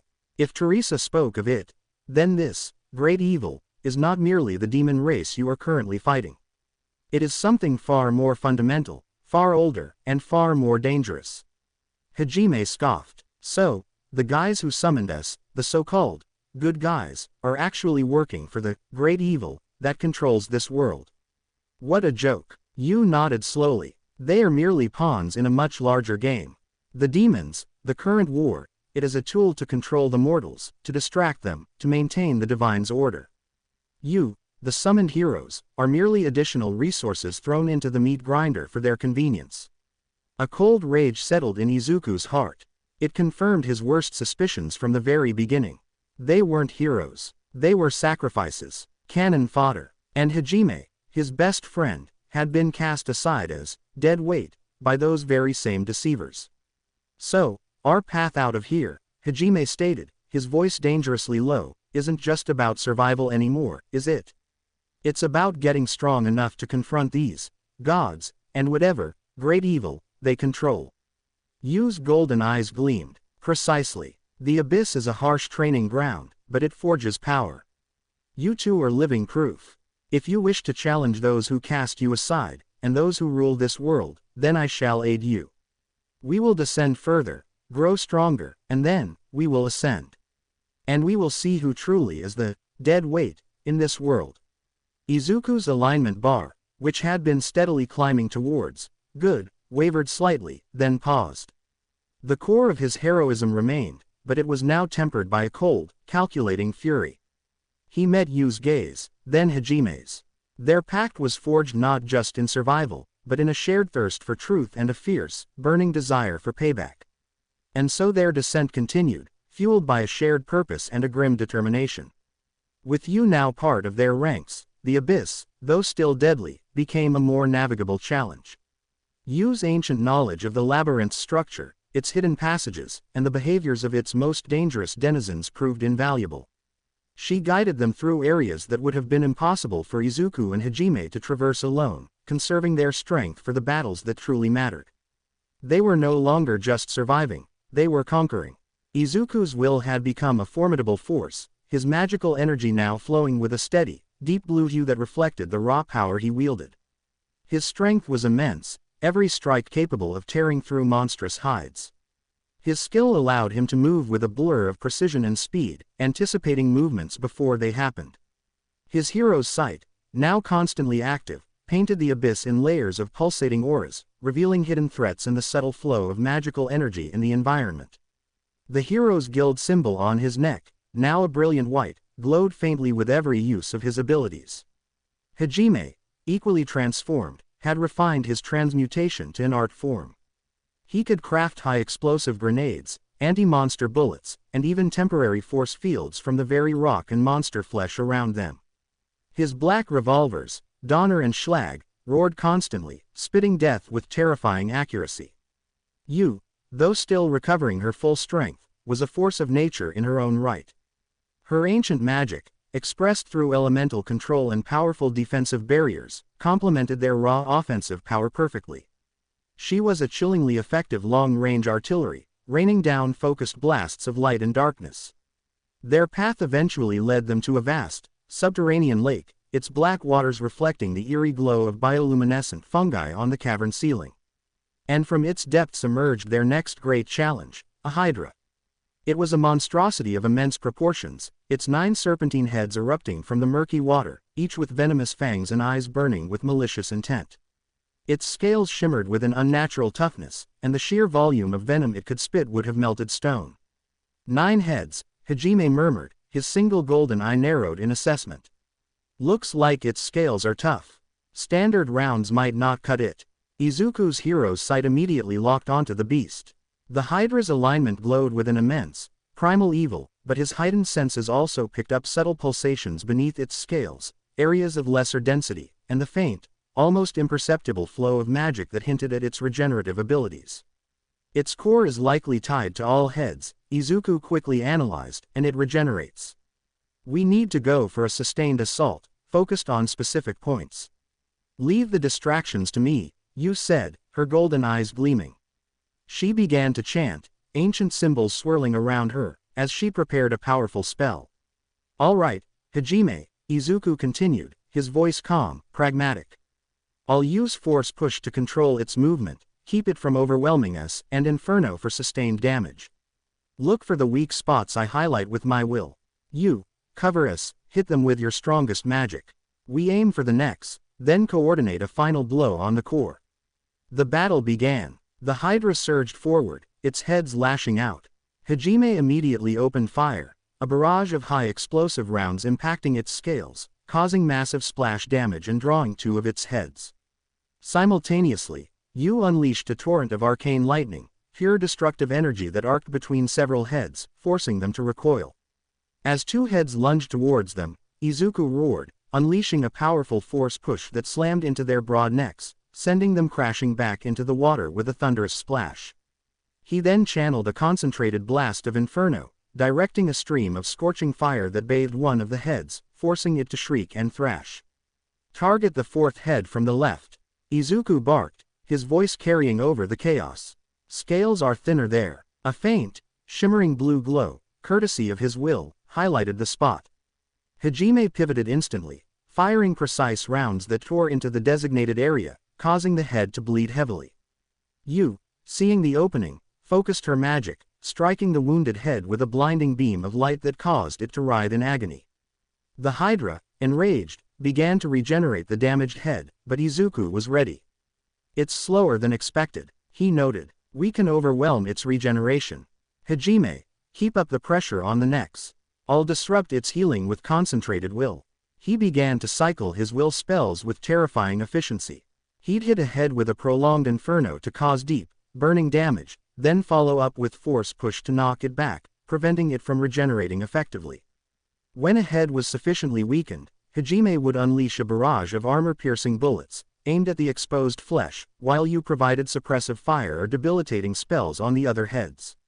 The Hydra, designed to withstand continuous, unfocused assault, found itself facing a coordinated, intelligent, and relentlessly powerful trio. Izuku's ability to instantly perceive weaknesses and manage the battlefield with his will, combined with Hajime's explosive ingenuity and Yu's ancient magic, turned what should have been a grueling, protracted battle into a systematic dismantling. One by one, the Hydra's heads were incapacitated, then severed, not regenerating quickly enough to keep up with the onslaught. Finally, with only one head remaining, Hajime signaled. Last one, Midoriya. Izuku charged, his sword glowing with bladesman's fury, moving with inhuman speed. As the final head struck, he dodged, then, with a primal roar, unleashed a devastating upward slash. The Hydra's last head was cleanly severed, falling into the black water with a sickening splash. The colossal body of the Hydra writhed for a moment, then went still, its immense evil aura finally dissipating into nothingness. Exhausted, but triumphant, the three stood over the fallen beast. That was efficient, Yu commented, a rare hint of approval in her voice. Hajime, holstering his guns, looked at the defeated monster. Easier than I thought it would be, actually. Having you two cover all the bases makes a hell of a difference. Izuku, breathing heavily, wiped sweat from his brow. His will marks still pulsed a bright blue, and his renown had surged, now displayed as a truly impressive number. He glanced at the Heroes Guild symbol on his neck, which seemed to shimmer with a faint, internal light. This power, it's growing faster than I ever imagined. He looked at Hajime and Yu. They were a team, a dangerous, unstoppable force in the abyss. And they were just getting started. The victory over the Hydra, though decisive, had not been without its price. As the immense body of the beast settled into the murky water, leaving behind a profound stillness, Izuku and Yu turned to Hajime, expecting to see his usual stoic fatigue. Instead, a harsh, ragged cough tore through him, and a spray of dark blood splattered onto the damp cavern floor. Hajime's single golden eye, usually sharp and defiant, glazed over. His face, already pale from the ordeal, turned an ashen white. He clutched at his chest, his breath coming in shallow, painful gasps. Well, fuck me sideways I suppose, he rasped, a weak, humorless chuckle escaping him before his legs gave out. His powerful body crumpled. Hajime, Izuku yelled, his hero's sight flaring with alarm. He saw a rapidly fading light in Hajime's aura, a grave injury that even Hajime's monstrous resilience couldn't immediately overcome. A punctured lung. He was bleeding internally. Yu, with her ancient knowledge, reacted instantly. Her eyes narrowed as she recognized the symptoms. He needs immediate aid. The monster's final thrash must have caught him, she stated, her voice urgent. Without a moment's hesitation, Izuku and Yu moved as one. Izuku, using his newly developed strength, scooped Hajime's limp form into his arms, noting the surprising lightness of his friend's body despite its hardened appearance. Hajime's breath was shallow, his pulse thready. There, the door. Yu pointed with surprising urgency, her gaze fixed on a massive, intricately carved stone archway at the far end of the cavern, a doorway unlike any they had seen in the abyss. It pulsed with a faint, steady light, a stark contrast to the oppressive gloom. This was it, the door to the next level.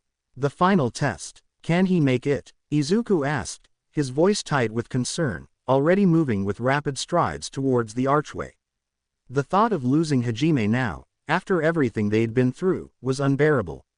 He must, Yu replied grimly, pushing past Izuku to place her hand on the cold stone of the doorway, beginning to channel her magic. This door leads to the final level of this labyrinth, the deepest part. And it is where we will find what he needs, if we are fast enough. Together, Izuku half-carried, half-dragged Hajime, his friend's blood soaking into his clothes, towards the ancient threshold. The glow from the doorway intensified as Yu's magic surged, the intricate carvings on the stone beginning to illuminate. The Hydra's brutal defeat had come at a cost, but it had also opened the path to their ultimate destination within Orcus Labyrinth. The massive stone archway pulsed with light, ancient magic radiating from its intricate carvings. Izuku, cradling the unconscious Hajime, stumbled through, with Yu moving gracefully at his side. The air immediately changed, losing the heavy, oppressive stench of decay that permeated the rest of the abyss. Here, the air was surprisingly fresh, even cool, carrying a faint, earthy scent. They found themselves in a cavern of immense proportions, far grander than any they had yet encountered. The ceiling was lost in shadows, but colossal, shimmering crystals pulsed with a soft, ethereal light, illuminating a landscape of verdant mosses, strange, glowing flora, and trickling streams of pure water. This wasn't a dungeon, it was a hidden world. Here, Yu's voice was a soft whisper, filled with an ancient reverence. This is where the divine spirit water gathers. The source of all life in this part of the labyrinth. It will heal him. She pointed towards a small, crystalline pool that shimmered with an inner light, located in the very center of the oasis-like cavern. Izuku moved with renewed urgency, carefully lowering Hajime to the ground beside the pool. His friend's breathing was shallow, ragged, a testament to the severe internal injury. Izuku immediately began to analyze the water with his hero's sight. It pulsed with a pure, untainted aura of good, almost overwhelming after months steeped in the abyss's evil. It wasn't just water, it was concentrated life force. Can you sense it? Izuku asked, his voice strained. The purity. It's incredible. Yu knelt, placing a delicate hand into the shimmering liquid. It is the source of the labyrinth's lifeblood, untouched by the malice outside. Its healing properties are unparalleled. Without hesitation, Izuku scooped handfuls of the glowing water and gently poured it over Hajime's chest, where blood still seeped. As the water touched his skin, a soft, golden light enveloped Hajime. The gaping wound on his chest, where the spear had pierced, began to close before their very eyes. The pallor on his face lessened, and his breathing slowly deepened, becoming more even. In mere moments, the raw, gaping injury was gone, leaving only faint, silvery scars where the light had touched. Hajime groaned, then his single golden eye fluttered open. He coughed, a healthy, clear cough, and then pushed himself up, touching his chest in disbelief. What the hell was that? He rasped, his voice regaining its usual cynical tone. Feels like I just slept for a week. Divine spirit water, Izuku explained, a wave of profound relief washing over him. It healed you, completely. Hajime flexed his hands, then looked around the breathtaking cavern. Well, that's certainly a step up from the rest of this pit. His gaze then fell on Izuku. Hey, your clothes are ruined. My blood's everywhere. He paused, then looked at his own pristine, black attire. Guess I'm cleaner now too, thanks to the magic water. Izuku looked down at his own clothes. They were indeed a mess, torn and stained with Hajime's blood and months of grime from the abyss. He had simply been too focused on survival to care. Right, he muttered, didn't even notice. He then had an idea. His will and skill had grown to incredible levels, giving him fine control over material manipulation and energy projection. He also had Hajime's transmutation as a reference, seeing how his friend could reshape matter. Recalling the durable, yet flexible materials they had gathered from some of the abyss's unique creatures, Izuku began to concentrate. He channeled his will, focusing on the ruined fabric of his shirt and pants. He imagined a new design, something practical, resilient, and better suited for their battles ahead. A faint blue glow emanated from Izuku's hands as he began to mend and rework the fabric. He wasn't simply cleaning it, he was transforming it. Drawing on a newly awakened aspect of his will, an intuitive understanding of molecular bonds gained from observing Hajime's transmutation, he reshaped the material. He pulled the torn fabric apart, stripping away the grime and infusing it with new, dark, resilient fibers gleaned from the toughest monster hides they'd collected. The resulting material was a sleek, deep black, almost like a flexible, segmented armor, yet surprisingly light. He formed it into a close-fitting, high-collared jacket that offered protection without hindering movement, with subtle, glowing blue lines that followed his veins, emphasizing the power of his will. The matching trousers were equally form-fitting, reinforced at the knees and shins, ending in sturdy, ankle-high boots. His once unkempt hair, now a refined blend of green and white with its distinctive jackalope-like tufts, was slicked back, complementing the sharp lines of his new attire. The White Hero's Guild symbol on his neck seemed to shimmer, a subtle beacon of his reformed good karma. The will marks on his hands pulsed a steady, vibrant bluish hue. He looked healthier, leaner, every inch a chosen hero forged in the darkness. Hajime watched, a rare look of surprise on his face. Okay, so now you're a tailor, too. What, is that part of being the chosen one? Izuku chuckled, a genuine, unburdened sound that was rarely heard in the abyss. My will has gotten refined. It's like my body learned to adapt faster, to push past limits. He stretched, feeling the comfortable fit of his new attire. It felt right, a physical manifestation of his unique path, forged in the depths. With Hajime healed and Izuku's appearance now fully embodying his fable transformation, the trio found themselves at a new, powerful base. This level was a sanctuary, a place where they could truly rest and plan. But even in this haven, the true goal remained, to ascend and confront the betrayal that had cast them into this abyss. With Hajime fully recovered, the trio took stock of their new sanctuary. The divine spirit water had not only healed his punctured lung but had also purged his body of the lingering effects of the abyss's corruption, leaving him revitalized. The cavern, bathed in the soft glow of the crystals, offered a respite they hadn't known was possible. This place, it's almost peaceful, Yu murmured, her golden eyes scanning the tranquil environment.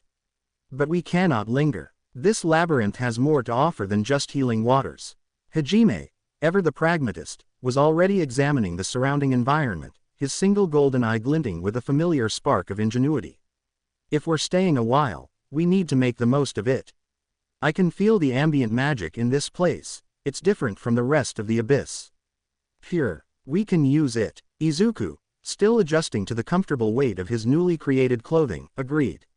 His hero's sight was picking up traces of ancient magic woven into the very fabric of the cavern, a power that resonated with his own growing will. I sense it too. This place, it's a nexus. A source of incredible power. It didn't take them long to discover the secrets of this hidden oasis. They found a series of ancient workshops, remnants of the labyrinth's creator, Oscar Orcus, filled with strange tools and materials. Hajime, recognizing the potential, immediately set to work, utilizing his transmutation to its fullest potential. He began to refine the local materials, the glowing crystals, the strange, resilient flora, and even the bones and hides of the monsters they had defeated. Yu, drawing upon her ancient knowledge, guided him, deciphering the cryptic inscriptions and diagrams left by Oscar Orcus. She revealed the secrets of ancient magic, techniques that were far beyond anything they had encountered before. With her guidance, Hajime began to craft weapons and artifacts of immense power. Izuku, initially focused on supporting Hajime, soon found himself drawn into the process. His heightened senses and refined will allowed him to perceive the flow of magic with incredible clarity. He began to assist Hajime, not with transmutation, but with infusion. He channeled his will into the weapons and artifacts Hajime created, imbuing them with his own unique energy, enhancing their power and adding unexpected properties. The results were astonishing. Hajime, using his transmutation and Oscar's ancient techniques, created a new arsenal. He forged a pair of advanced revolvers, even more powerful than Donner and Schlag, capable of firing projectiles infused with elemental magic. He crafted a series of specialized grenades, each designed for a specific purpose: anti-monster armor, area of effect destruction, and even temporary force field generation. But the most significant creation was for Izuku. Recognizing that his friend primarily relied on his sword and close-quarters combat, Hajime, with Yu's guidance and Izuku's will infusion, crafted a weapon unlike anything he had ever seen. It was a sleek, black assault rifle, but unlike any conventional firearm. It was a masterpiece of transmutation and ancient magic, a weapon that could channel and amplify Izuku's will. The rifle was designed to be an extension of Izuku's own body, responding to his thoughts and movements. It could fire bursts of concentrated will energy, capable of piercing even the toughest monster hides. It could also channel and amplify his inferno, unleashing torrents of flame with terrifying precision. And, perhaps most surprisingly, it could even fire projectiles infused with force push, creating concussive blasts that could stagger even the largest foes. Hajime, with a rare hint of pride in his voice, presented the weapon to Izuku. "Here, you're not just a swordsman anymore. This thing's got more surprises than even I know. Learn to use it, it'll make you even more of a monster on the battlefield." Izuku accepted the weapon, feeling its weight, its potential. The black metal felt strangely warm in his hands, pulsing with a faint, blue light that mirrored the glow of his will marks. He raised it, feeling an immediate, intuitive connection. It was an extension of himself, a tool that would allow him to unleash his power in new and devastating ways. With their new arsenal complete, the trio began to train. Hajime, with his enhanced weapons, honed his already deadly accuracy. Yu, her ancient magic restored, practiced new and devastating spells. And Izuku, with his new rifle and upgraded sword, learned to seamlessly integrate ranged and melee combat, becoming a whirlwind of destruction. The oasis, once a place of respite, became their training ground, a forge where they honed their skills and prepared for the challenges that lay ahead. They were no longer just survivors, they were a force, a trio of power, ready to ascend from the abyss and confront the betrayal that had cast them into this hell.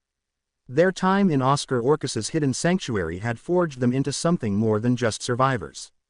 They were a unified force, each member complementing the others with terrifying efficiency. Hajime, the genius crafter and merciless marksman. Yu, the ancient vampire, a fount of knowledge and potent magic, and Izuku, the adaptable, chosen one hero, wielding a combination of will magic, devastating melee prowess, and his new, advanced assault rifle. His fable abilities had truly blossomed, his movements fluid, his senses hyper-aware, and the Heroes Guild symbol on his neck a quiet beacon against his pragmatic ruthlessness. They trained relentlessly, pushing their bodies and powers to the absolute limit. They prepared for the inevitable confrontation with those who had betrayed them, and the gods who pulled the strings. The abyss had been their crucible, but now it was time to leave. Guided by Yu's ancient knowledge of the labyrinth's true pathways, and utilizing Hajime's incredible transmutation to bypass impossible obstacles, they began their final ascent. It was still arduous, still dangerous, but nothing compared to their initial desperate fall. They navigated treacherous tunnels, scaled sheer walls with magically reinforced climbing equipment, and bypassed or swiftly annihilated any remaining monsters that dared to challenge them. Izuku's hero's sight was crucial in avoiding ambushes and locating the true exit passages, which were often hidden by illusions or powerful magical seals. Finally, after what felt like another eternity, they reached the uppermost levels.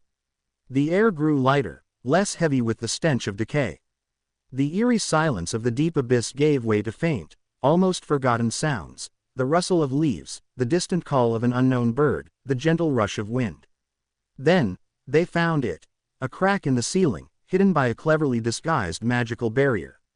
Hajime carefully dismantled the spell with Yu's guidance, and Izuku, using a surge of will, blasted the final rock obstruction away. A blinding shaft of natural sunlight poured into the cavern, momentarily disorienting them. They shielded their eyes, their senses assaulted by the vibrant colors and fresh scents of the world above. They emerged not into a bustling town or a barren wasteland, but into a dense, sun-dappled forest. It was a stark contrast to the oppressive darkness of the labyrinth. The sounds of nature, so long absent, were almost overwhelming. Hajime, ever vigilant, immediately scanned their surroundings. Izuku, his hero's sight active, quickly noted the presence of multiple, small auras nearby. Not hostile, but radiating intense fear. Suddenly, from behind a thicket, several figures stumbled backward, letting out terrified squeaks. They were adults, all with prominent, fluffy rabbit ears twitching nervously atop their heads and small, white cottontails. They wore simple, row-spun clothes and were armed with crude spears and bows, but their faces were contorted with profound terror. They had clearly been foraging and had accidentally stumbled upon the trio's emergence. Their eyes, wide and horrified, fixed first on Hajime's monstrous appearance, the white hair, the single golden eye, the scarred face, the menacing array of firearms. Then, their gaze flickered to Izuku. His own appearance was formidable now. The sharply styled hair with its unusual tufts, the lean, powerful physique, the dark, almost armored clothing, and the steady, intelligent gaze. Yet, as their eyes landed on the white hero's guild symbol glowing faintly on his neck, and registered the subtle, reassuring aura of his good alignment that pulsed despite his hardened exterior, a flicker of that raw terror softened, replaced by profound confusion and a tentative, almost desperate hope. They didn't shriek at him with the same visceral fear they showed Hajime, but their fear remained palpable. You'll also like The Tale of the Utterly Gutsy Hero. 2.8K26. This is the story of a boy who was once quirkless and picked on, but he decided to train his body since he was young, and he learned martial arts and MMA to help him learn. My light, my hope. 51.2K 2.4K. As a kid, bullied and shunned, there was nothing to the outside world that Izuku didn't hate at all. So without even thinking twice, he shut himself in and started to do Villain Deku, the story of a fallen hero. 3.6K80. Izuku Midoriya is a quirkless kid who wants to be a hero, but he can't become a hero without a quirk. He still believes that he can achieve it.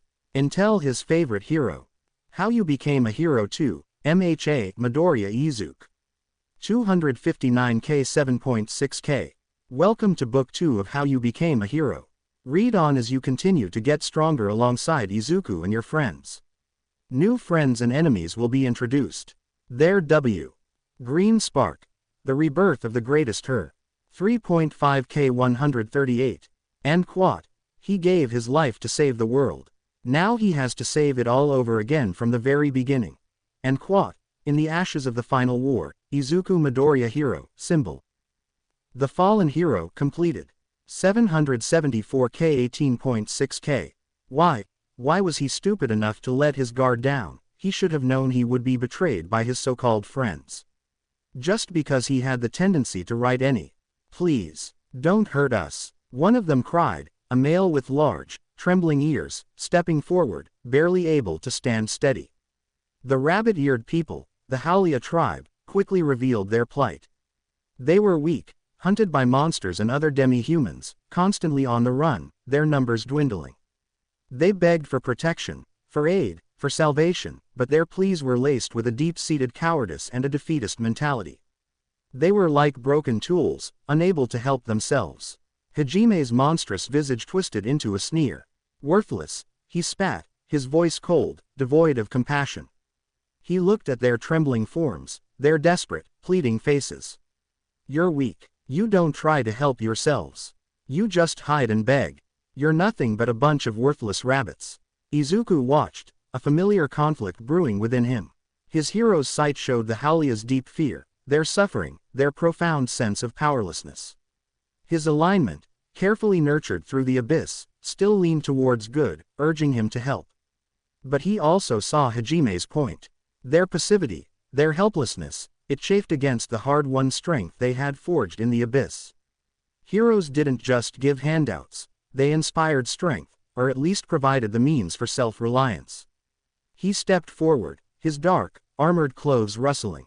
He's right, Izuku stated, his voice firm, resonating with a quiet authority that cut through their fear. The Howlia flinched, but their eyes remained fixed on his hero's guild symbol, a desperate hope flickering within them. You're asking for help, but you haven't shown any will to help yourselves. We fought our way out of hell because we refused to die. You're living in fear because you refuse to fight. He then looked directly at the trembling leader of the Howlia. We can protect you from some threats. We can even give you the means to protect yourselves. But we won't fight your battles for you if you won't even lift a finger. He subtly tapped the glowing blue lines on his new assault rifle. This world is cruel. If you want to survive, you need to change. You need to become strong. The Howlia looked at each other, hope flickering in their terrified eyes. It wasn't the blind rescue they wanted, but it was an offer of help, a chance. A very powerful chance. We need to get out of this forest, and we need information about this world, Hajime finally stated, looking at the Howlia. If you lead us to a safe place, somewhere we can gather information and maybe restock, we'll deal with whatever's immediately threatening you. And we'll leave you with some gifts. He gave Izuku a knowing look. Izuku understood. They would leave them with the means to become stronger, to stop being worthless rabbits. The pact was forged. Two monstrous heroes and their vampire companion, now bound by circumstance to a tribe of fearful rabbits, began their re-entry into the world above. The true ascent, and the beginning of their reckoning, had just begun. The tense silence that followed Izuku's and Hajime's blunt ultimatum was abruptly shattered by a new sound, the snarls of beasts and the guttural shouts of men, rapidly growing closer. The Howlia elders' rabbit ears twitched violently, their eyes widening in renewed terror. "Gah, they found us. It's the bear men," one of them shrieked, clutching his crude spear. "They're after our hunting grounds." Hajime merely scoffed, his single golden eye blazing with impatience. "Figures. Can't even pick your own fights, huh?" He raised Donner, the barrel aimed casually towards the direction of the encroaching sounds. Izuku, however, was already moving. His hero's sight pulsed, revealing a pack of hulking, brutish bear men, their alignment a dull, aggressive red, accompanied by a few snarling beast-type monsters. They were closing in fast, their intent clearly hostile. The Howlia were frozen in place, trembling. "Hajime, you, spread out. Cut off their escape routes," Izuku commanded, his voice sharp and authoritative. He took a few quick steps, positioning himself at the head of the terrified Howlia, his new assault rifle humming with a faint blue glow. "Stay behind us. If you try to run, you'll die." The Howlia, paralyzed by fear and the sheer presence of the trio, could only stare as Hajime and Yu vanished into the foliage on either side of them, moving with impossible speed. The first of the bear men burst into the clearing, a massive, axe-wielding warrior, followed by a snarling direwolf. Its eyes, full of predatory hunger, fixed on the trembling rabbits. But then, it saw Izuku. Its charge faltered, a flicker of confusion in its eyes at the sight of the figure clad in dark, flowing blue-lined material, his unique hair, and the strange, glowing symbol on his neck. It was its last mistake. Izuku raised his assault rifle. He didn't fire bullets. Instead, he channeled will through the weapon, unleashing a focused burst of inferno. A torrent of blue-tinged flames erupted from the barrel, engulfing the lead bear man and its direwolf. The creatures shrieked, their bodies charring in an instant, collapsing into smoking heaps. The air crackled with the residual heat. Before the other bear men could react, a series of thunderous booms echoed from the left flank.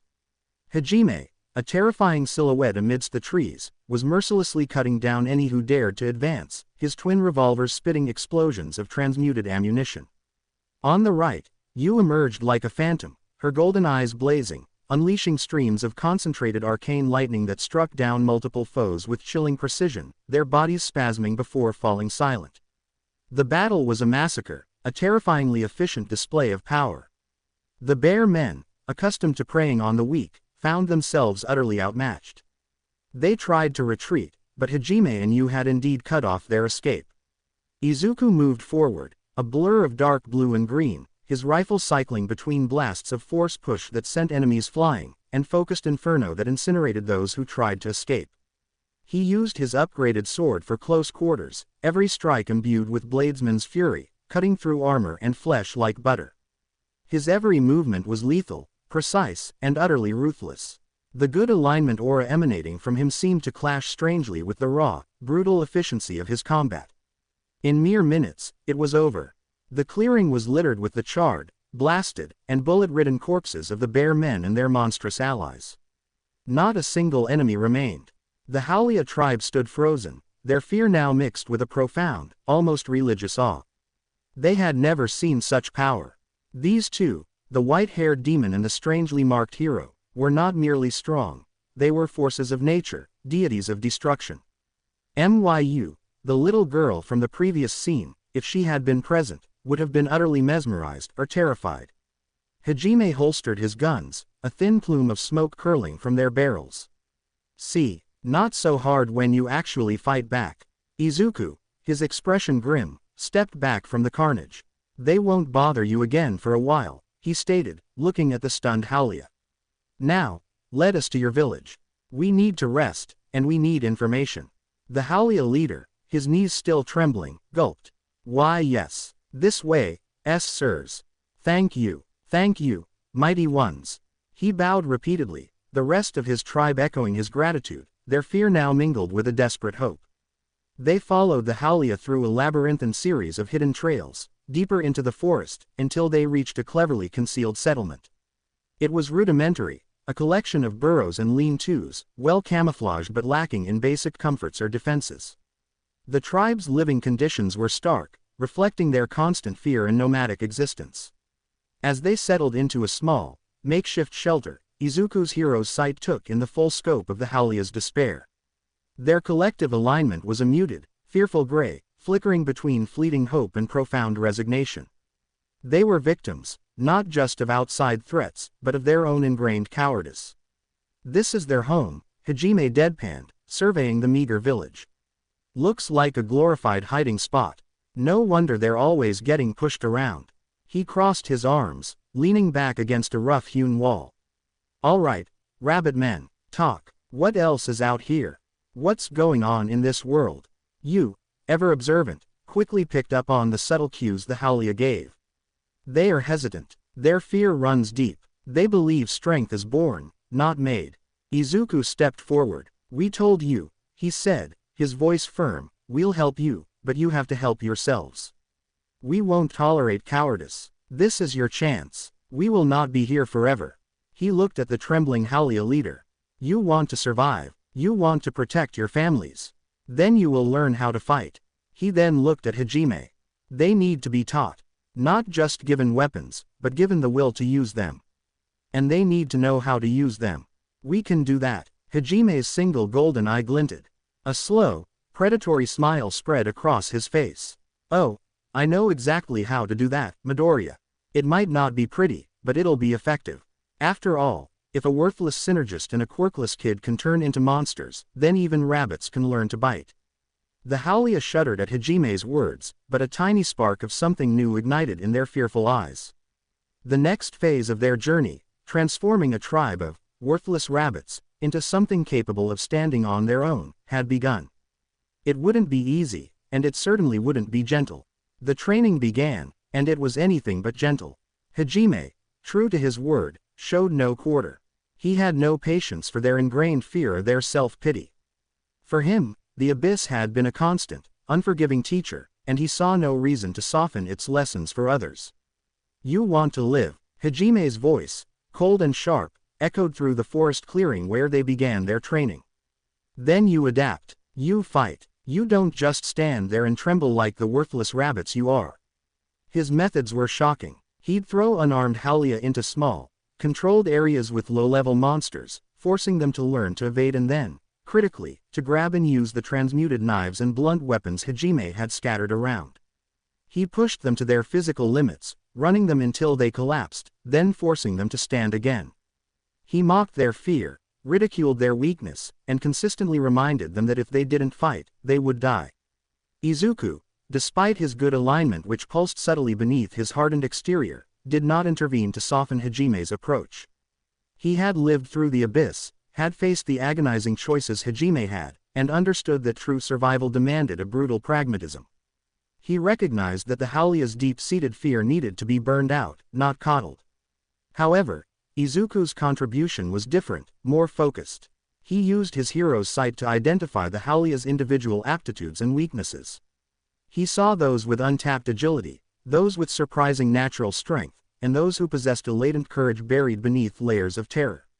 He then used his analytical mind, honed by years of hero analysis and sharpened by the abyss, to devise personalized drills.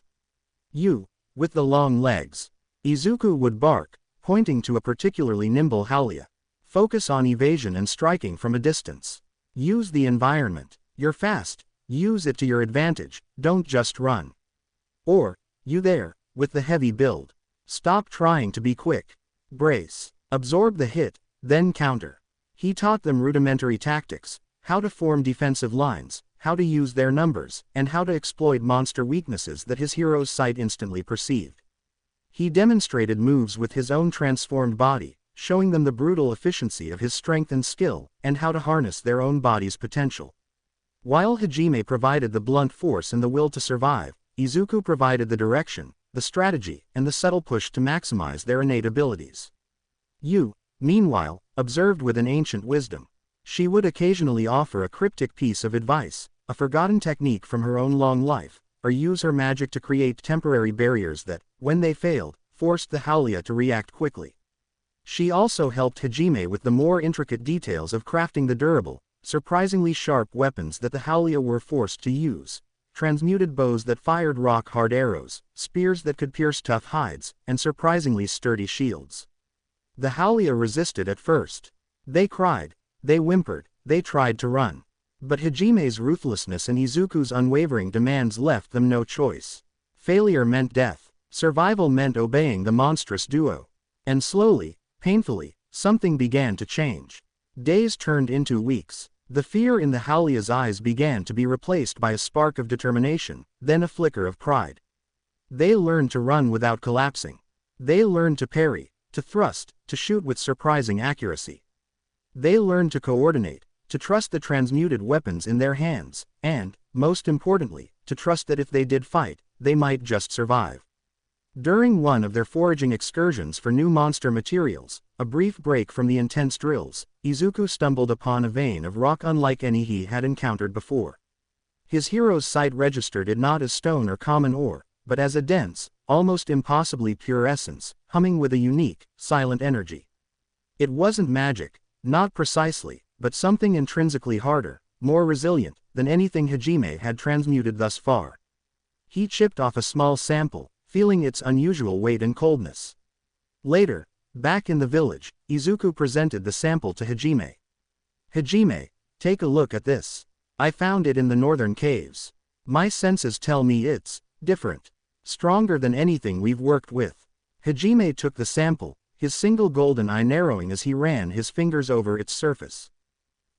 You're right. It's got an unusual density. What do you plan to do with it? I want to make some small daggers, Izuku replied, his gaze distant, already visualizing the design.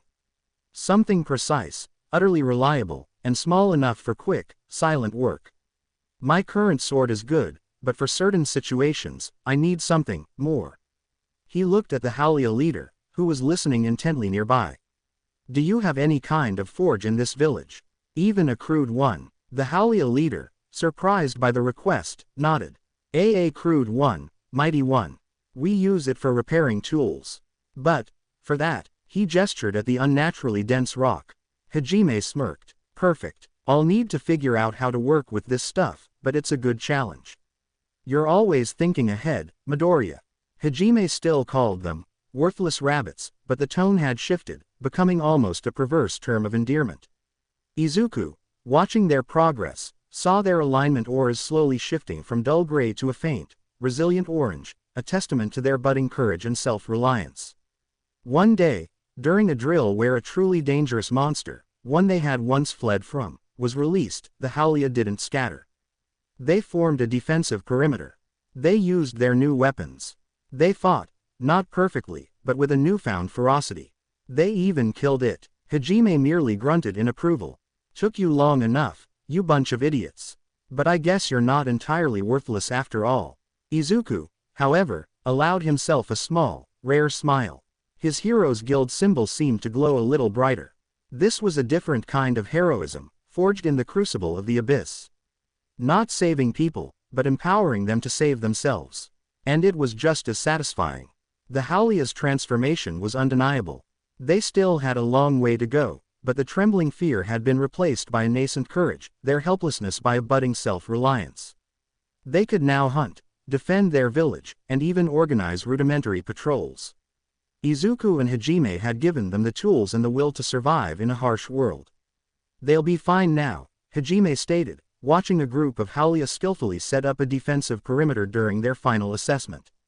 They've learned enough not to be completely worthless. Time for us to go. You nodded, her golden eyes serene. Our purpose here is complete. The path to the surface, and answers, awaits. Izuku surveyed the village, his hero's sight confirming the shift in their alignment auras, now predominantly a determined orange, some even tinged with a faint yellow of genuine courage. He felt a quiet satisfaction. This was what his heroism, twisted and hardened by the abyss, now looked like. Not rescuing damsels, but forging strength. As they gathered their gear, preparing to depart, a figure rushed forward, out from the crowd of Howlia. It was Howlia, the young woman with the largest, most expressive rabbit ears, who had often shown a curious mix of clumsiness and surprising fortitude during their training. She had a massive, absurdly large warhammer strapped to her back, a weapon Hajime had initially given her as a joke, but which she had taken to with surprising aptitude. Stopped before them, bowing deeply, her rabbit ears drooping nervously. Mighty ones, Nagumo-sama, Midoriya-sama, you-sama, she stammered, her voice trembling. We of the Howlia tribe, we cannot express our gratitude enough. You have given us new life. We wish to repay you. Hajime merely grunted, already turning to leave. No need. Just don't get yourselves killed the moment we're gone. But stood her ground, her resolve hardening. She took a deep breath, looking up at them with pleading eyes. Please, we insist. My tribe, we have little to offer. But, I am the strongest now. I offer myself to you. As payment, I will serve you as long as you wish. Her voice, though still timid, was imbued with a desperate earnestness. She even went so far as to start unfastening parts of her simple clothing, her face flushing crimson. The air in the clearing immediately turned cold. Hajime's single golden eye narrowed into a dangerous slit, his hand instinctively going to his revolver. Yu's expression remained placid, but a faint, almost imperceptible ripple of amusement crossed her lips. Izuku, however, froze. His dark, hardened face seemed to harden further, his eyes, usually blazing with intensity, went utterly dull. The subtle blue glow of his will marks on his hands flickered, then dimmed. The prominent White Hero's Guild symbol on his neck, which had been a steady beacon of his good alignment, instantly vanished, as if scrubbed clean from his very being. His entire alignment skill, the intricate percentage bars that usually filled his vision, dropped past, evil, and completely out of his perception, a silent, shocking void where his moral compass usually lay. His voice, when he finally spoke, was devoid of any emotion, passive yet impossibly dark. It was a chilling resonance that silenced the entire clearing. You're trying to sell yourself? Izuku asked, his voice barely a whisper, yet it carried an unnatural weight. He didn't raise his voice, he didn't scowl, he didn't even clench a fist. It was simply a flat, dead inquiry. What good does that do?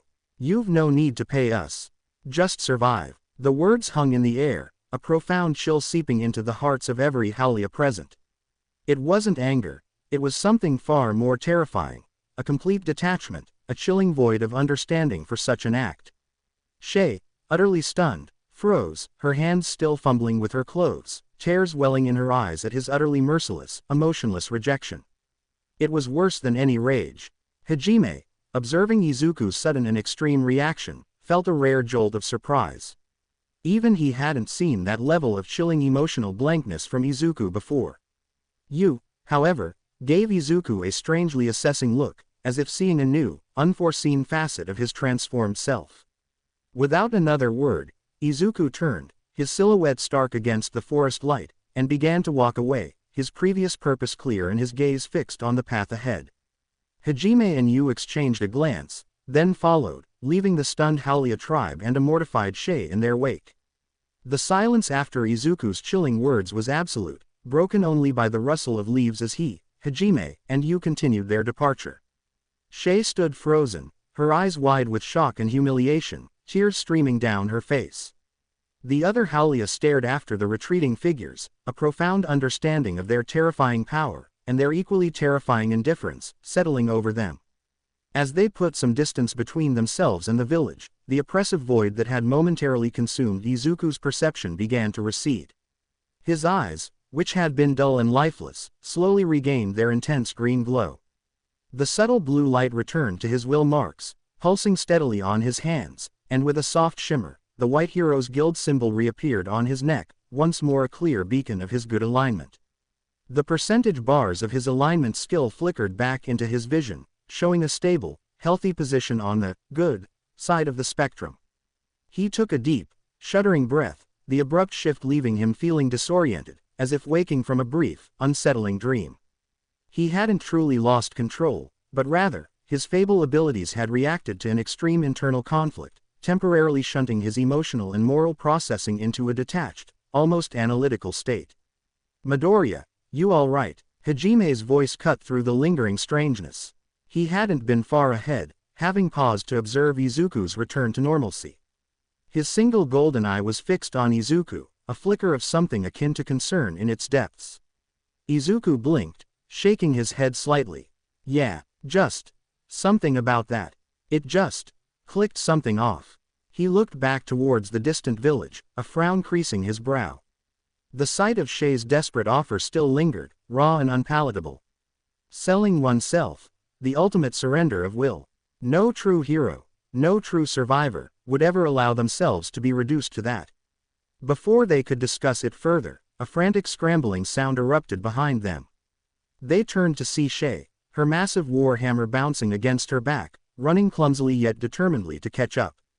Her rabbit ears were flattened against her head, and her face was still streaked with tears, but her eyes held a new, desperate resolve.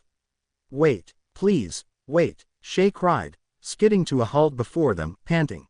I understand. I was wrong to offer myself like that. It was cowardly, worthless." Her voice broke, but she continued, her gaze fixed on Izuku, then Hajime, then you. But I still want to follow you. I want to become strong. I want to stop being worthless. Please, let me prove myself. I swear I will do anything you ask. Just let me learn to be strong like you." Her words, delivered with genuine sincerity and a newfound spark of courage, resonated differently. She wasn't offering herself as property, she was asking to be forged, to be trained, to transcend her weakness. She was choosing strength, choosing to fight. As Shay spoke, Izuku felt a profound shift within him. The immediate nausea of his previous reaction dissipated entirely. His alignment skill flared, not just returning to normal, but actually surging deeper into the good range. The White Heroes Guild symbol on his neck glowed with a brighter, more vibrant intensity than ever before. His eyes lost their haunted look, replaced by a fierce, rekindled determination.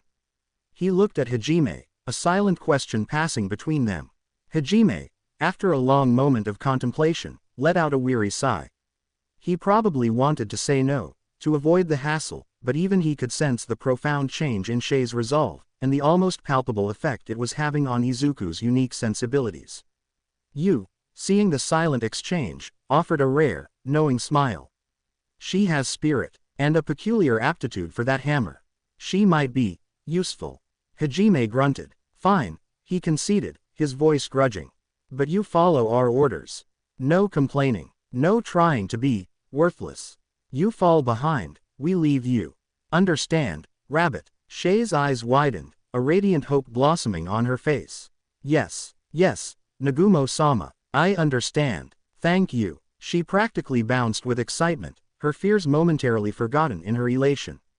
Izuku felt a wave of profound relief and a sense of satisfaction. This was closer to the heroism he had always envisioned, even if still rough around the edges. A truly worthless rabbit was becoming something more. He gave Shay a curt, approving nod. Then let's go. We have a world to conquer. And so, their party of three, transformed by the abyss, became four, as the awkward but determined Shay Haulia joined their formidable ranks, embarking on their journey out of the forest and into the unknown world above. Their journey took them across plains and through forests, avoiding larger settlements for now, gathering information from small, isolated villages where the Haulia's presence, though initially terrifying, often eased their entry. They learned of the great labyrinths, ancient challenges left by the Liberators, a group of legendary figures who had once challenged the gods. Ryson's labyrinth was their next target, whispered to be a place of ingenious, merciless traps that favored cunning and physical might over raw magical power. When they found the entrance, it was not an ominous, overgrown cave, but a sleek, almost futuristic structure carved into a mountain, radiating a strange, almost whimsical energy. The air around it felt different. I can't feel my magic, you stated, her golden eyes wide with surprise, her elemental control suddenly unresponsive. It's as if the very air here repels it. Izuku's hero's sight confirmed it. The ambient magical energy of the labyrinth was being suppressed, twisted into complex arrays that nullified direct spellcasting. His will marks on his hands, usually glowing with a vibrant blue, now pulsed weakly, almost a dull gray. His ability to cast Inferno or Force Push was severely hampered, almost non-existent. Even the Heroes Guild symbol on his neck seemed to dim, its glow reduced to a faint, internal light. Damn, Izuku muttered, clenching his fists. This was a challenge. His Fable powers were inherently magical. While his strength and skill were still purely physical, the will aspect, which amplified so much of his combat, was effectively sealed. This labyrinth was designed to strip them of their core strengths. Hajime, however, smirked. Well, looks like we're all on equal footing now. Mostly. Good thing I built these guns for raw kinetic power, not magic. He patted Donner and Schlag. You'll have to rely on your natural vampire physical abilities. And Midoriya, you're back to being a quirkless brute. Good thing you trained that way for so long, huh? Izuku let out a rare, exasperated sigh.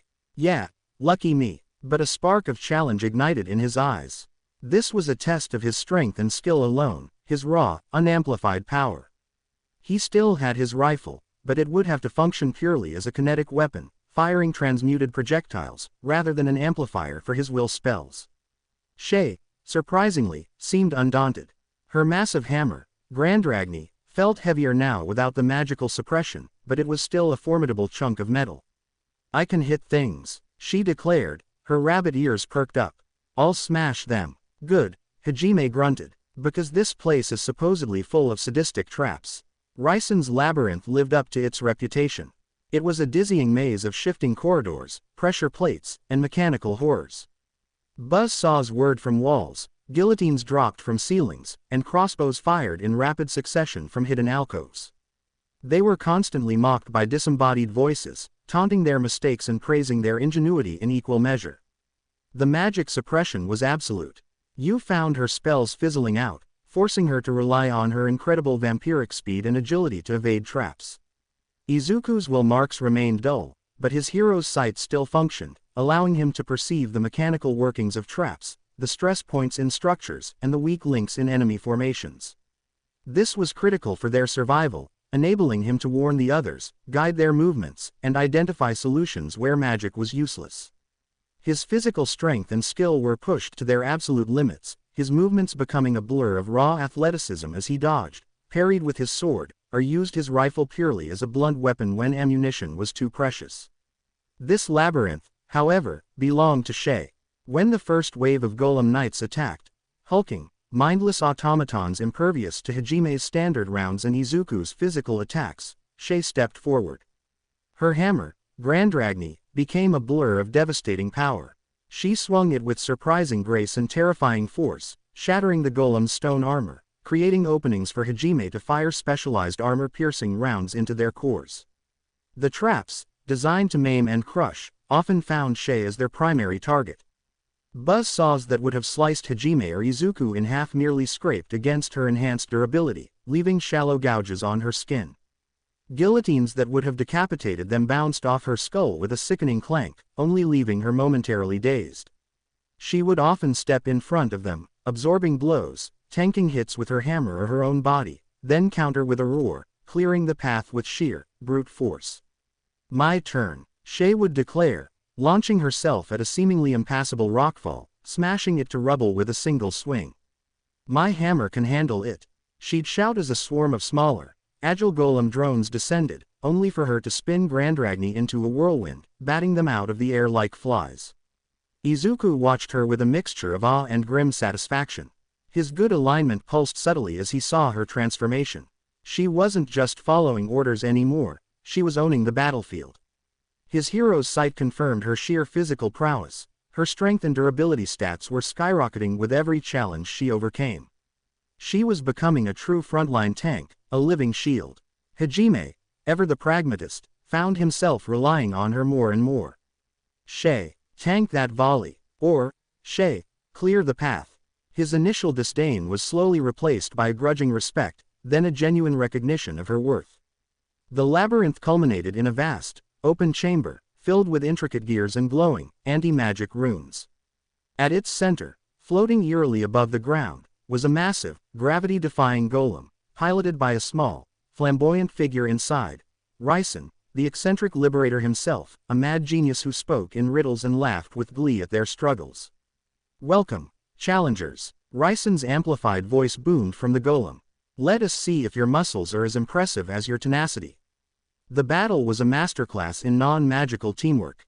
Ryson's golem was deceptively agile, firing powerful kinetic blasts and deploying smaller, swift drones. Yu, though still magically restricted, became a vital spotter, her ancient vampiric senses allowing her to predict the golem's patterns and Ryson's hidden movements within its cockpit. Hajime's Donner and Schlag became relentless, surgical tools. He fired armor-piercing rounds at the golem's joints, its thrusters, and the weak points Izuku identified. He even used makeshift grenades crafted from the ambient energy to create concussive blasts that briefly destabilized the golem. But the true star was Shay. She charged the massive golem head-on, her Grandragni a battering ram of pure force. She absorbed the golem's heavy blows, taking hits that would have flattened a normal person, then retaliated with earth-shattering swings that gouged deep furrows into its metallic hide. She was the immovable object, the relentless force that kept the massive golem distracted and on the defensive, allowing Hajime to target its vitals. Izuku, his will skills still mostly inert, pushed his strength and skill to their limits. He became a blur of precise movements, dodging the golem's wide swings, scaling its limbs with practiced ease, and using his enhanced physical strength to pry open weakened plates, creating further openings for Hajime. His rifle, firing transmuted pellets, became a precision tool, targeting sensors and small, exposed wiring. His hero's sight was invaluable, highlighting the golem's internal workings, its power relays, and the vulnerable points of Ryson's cockpit. He'd bark commands. Hajime. Top left thruster. Shay. Draw its attention to the leg. The fight was long and brutal, a symphony of metal grinding, the roar of Hajime's guns, the clang of Shay's hammer, and Izuku's sharp, tactical shouts. But finally, with a synchronized effort, Shay delivering a massive blow to one of its stabilizing thrusters, Hajime riddling its core with high explosive rounds, and Izuku tearing open a control panel to short-circuit its movements, the massive golem shuddered, then crashed to the ground with an earth-shattering impact, silencing the eccentric Ryson within. Silence fell over the chamber. Shay stood panting, her hammer resting on her shoulder, a proud, triumphant grin on her face. Her blue rabbit ears, no longer flattened in fear, twitched with excitement. Hajime gave her a nod, a genuine, if small, sign of approval. "Not bad, Rabbit, you're actually useful." Izuku, his own body aching but his spirit soaring, walked over to Shay and clapped her on the shoulder. His good alignment glowed warmly as he looked at her. "You were incredible, Shay. You truly proved yourself today." The Heroes Guild symbol on his neck shimmered with renewed strength. Shay's eyes widened, a radiant blush spreading across her cheeks. The direct praise from Izuku, the marked hero, resonated deeply within her. "Thank you, Midoriya-sama. Nagumo-sama. I'll keep trying my best." They didn't find the specific magic Hajime was looking for, but they found something else just as valuable, the undeniable proof of Shay's strength and her full acceptance into their party. She had earned her place, not through pity or weakness, but through pure, brutal effectiveness. The journey through Ryson Labyrinth had solidified their quartet, a diverse and deadly force, ready to tackle the remaining great labyrinths and, eventually, their ultimate goal. Emerging from the Ryson Labyrinth, the quartet found themselves once again under the boundless sky of Tortus. The air felt different, cleaner, more vibrant after the oppressive atmosphere of the dungeon. They took a moment to simply breathe, to absorb the natural light and sounds, a stark contrast to the mechanical, taunting echoes of Ryson's domain. "All right," Hajime stated, strapping Donner and Schlag back into their holsters. "One down. Several more to go. We need to find the next great labyrinth." He looked at Yu. "Any ideas on the fastest route or the best source of information?" Yu, restored by the dungeon's ambient mana and her own recovery, nodded. "To gather reliable intelligence on the other labyrinths, a major city would be ideal. I recall a port city to the north, Horizon, which is a hub for adventurers and scholars. It might offer the resources we need." "A city, huh?" Izuku mused, adjusting his new, dark attire. His Heroes Guild symbol pulsed with a steady, reassuring warmth against his skin. This was what they'd trained for. This was the next step. Sounds like a good place to test our new gear and gather supplies. And maybe even confirm some of what you told us about this world's true rulers. He glanced at Shay. Ready for civilization, Shay. Shay, still radiating a quiet pride from her performance in the labyrinth, beamed. Yes, Midoriya-sama, I'll do my best not to cause trouble. Her immense hammer, Grandragni, seemed almost comical strapped to her back, but after witnessing her wield it, neither Hajime nor Izuku doubted her capability. And so, the party of four began their journey across the vast and diverse landscape of Tortus. They traveled through varied terrain, avoiding major roads when necessary, hunting monstrous beasts for food and resources, and honing their combat synergy with every encounter. Their reputation, fueled by hushed whispers of a terrifying, white-haired demon, a dark-clad hero with a glowing mark, and a golden-eyed vampire, was slowly beginning to spread. Meanwhile, far away in the opulent halls of the Hylian Kingdom, the remaining summoned class members were facing a very different kind of struggle. Unlike Hajime and Izuku, who had been forged in the crucible of the abyss, these students had remained within the safety of the kingdom's protection. In one of the lavish rooms assigned to them, a heated debate was underway. A group of students, those who had not joined Kuki Amanogawa's increasingly powerful and religiously zealous party, sat in disheartened silence. They were the useless ones, the low-level, the unspecialized, those whose unique skills had seemed trivial in comparison to the frontline fighters. What are we even doing here? Yuka Sonobe, a cheerful girl whose spirit was slowly being eroded by their inaction, finally burst out. We're just sitting around. We train a little, sure, but Kuki-kun and his party are out there fighting demons, gaining levels. We're useless. We're just a burden on the kingdom. Daisuke Hayama, a self-important student with an arrogant smirk, scoffed. And what do you propose, Sonobe? That you go out there and fight?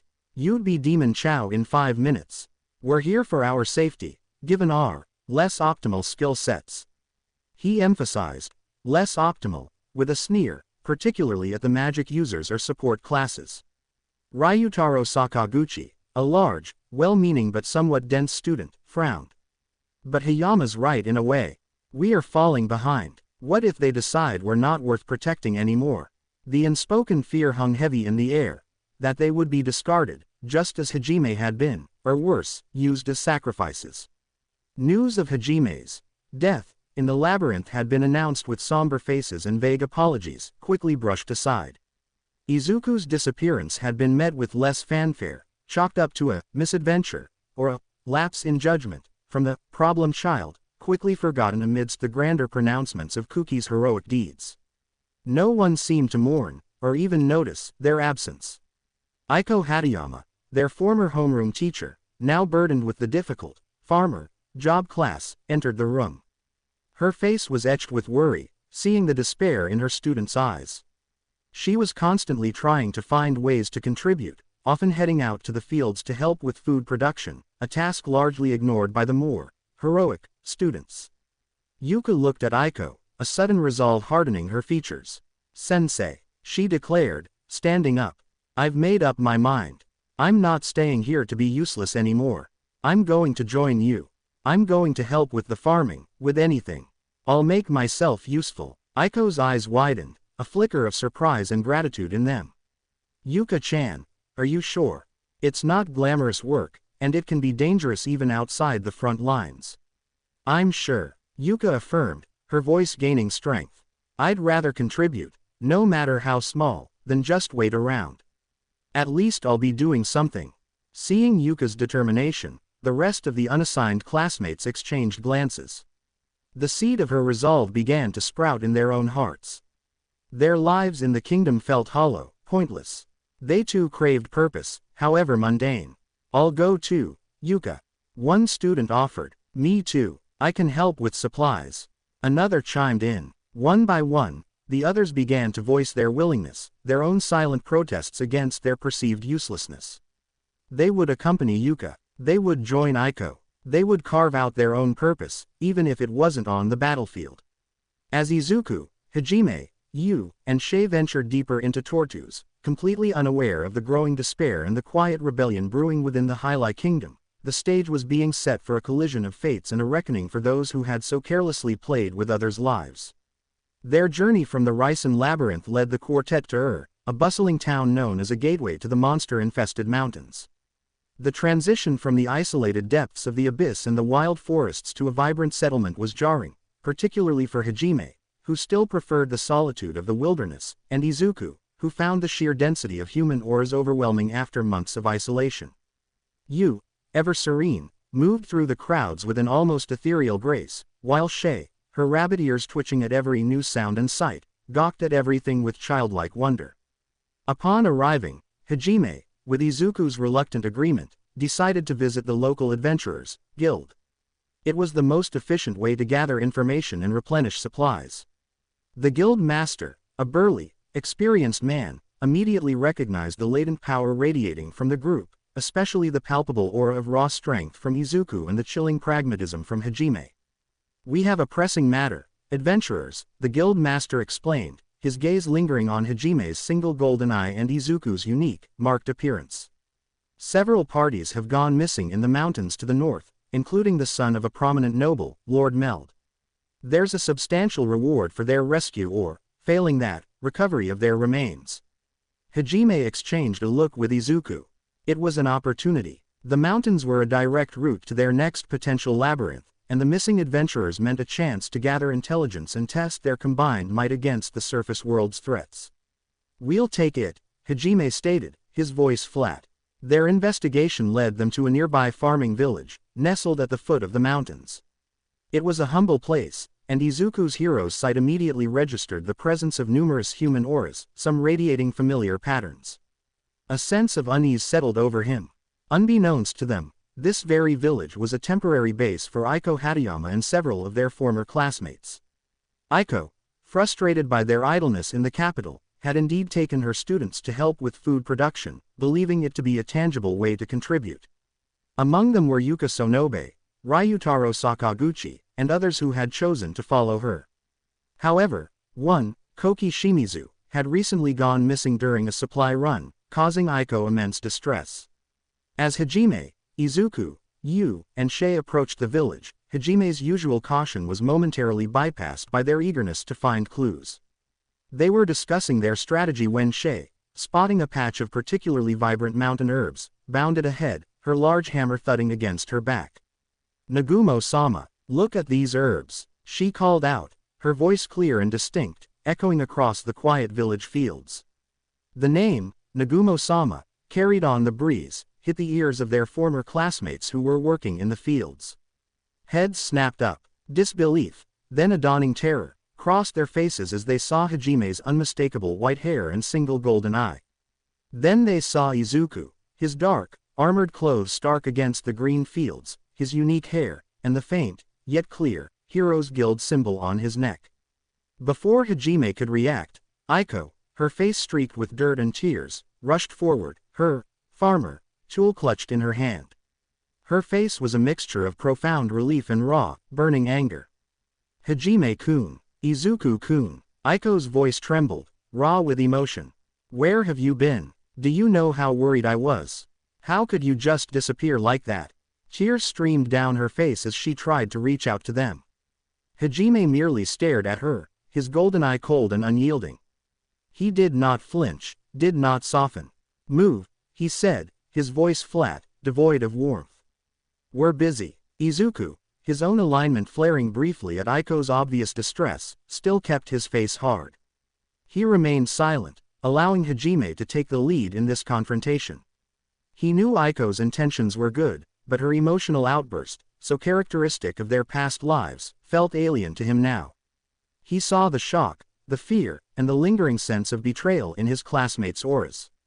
He felt a faint pang of his own good alignment, but the lessons of the abyss, the absolute necessity of ruthlessness, kept him from responding with comfort. Their reunion was cut short by the arrogant, self-righteous voice of a Templar knight who had been assigned to the village's protection. He strode forward, his shining armor a stark contrast to their abyss-forged attire. "You, what are you doing here? And who are these brutes?" The knight bellowed, his eyes disdainfully sweeping over Hajime's monstrous appearance and Izuku's grim visage, before settling on Shay's rabbit ears with contempt. A demi-human. How dare you bring such a foul creature into a human village? And you, he pointed his finger at Shay. Get out of here, you filthy beast. This is human land. Shay flinched, her ears drooping, the old fear threatening to resurface. Hajime's single golden eye narrowed. Filthy beast, he repeated, his voice dangerously soft. Watch your mouth, scum. The knight scoffed, drawing his sword. How dare a monster like you address a holy knight? Begone, or face the wrath of the church. Before the knight could even complete his swing, Hajime was a blur. Faster than anyone could follow, he moved, striking with devastating precision. There was no magic, no theatricality, just brutal efficiency. The knight screamed, his sword clattering to the ground as Hajime, in a sickening display, dislocated his arm at the shoulder and shattered his kneecap with swift, precise blows, leaving him writhing in agony on the ground. The sudden, merciless violence shocked everyone.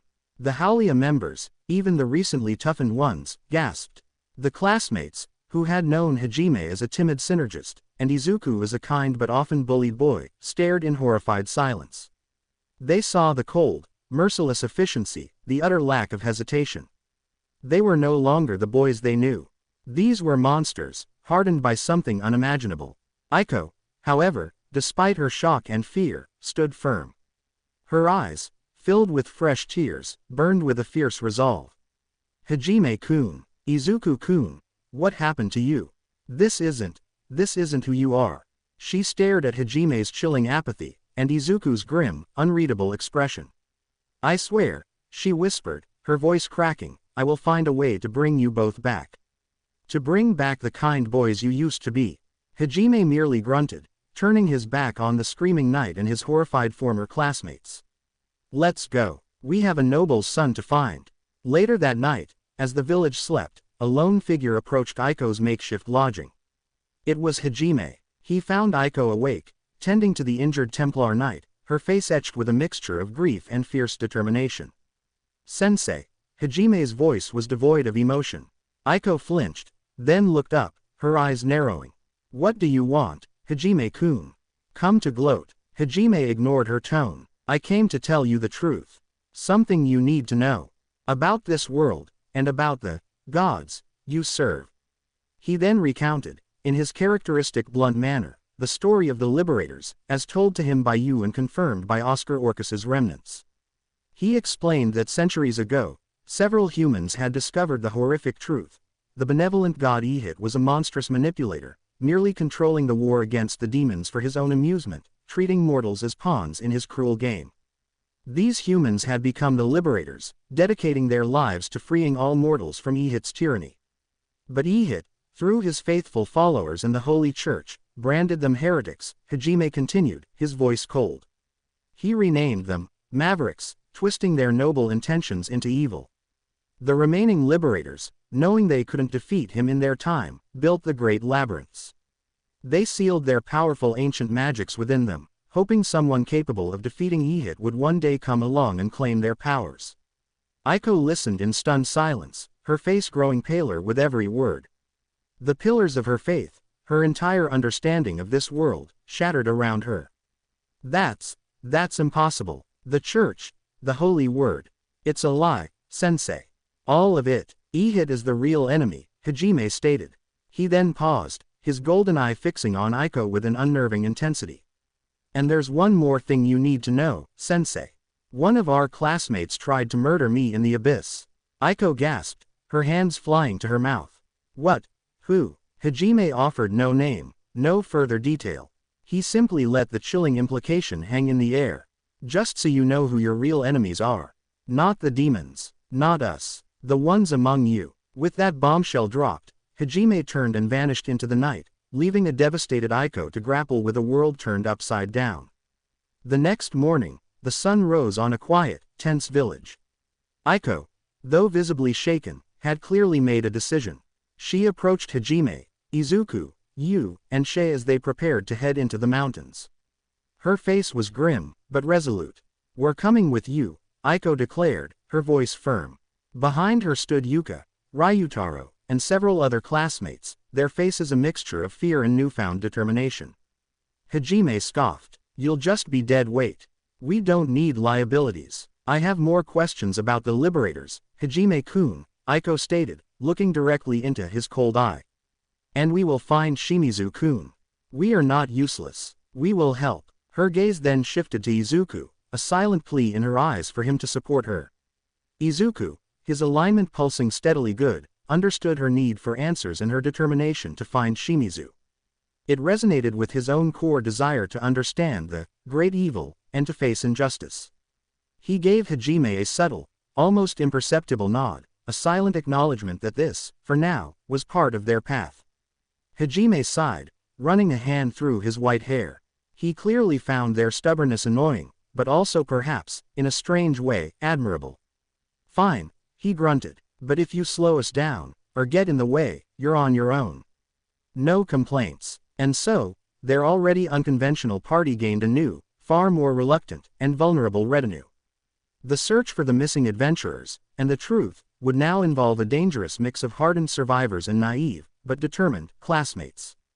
The very air shifted as the quartet approached a bustling nexus of trade and adventure nestled against the rising curve of the monster-infested mountains.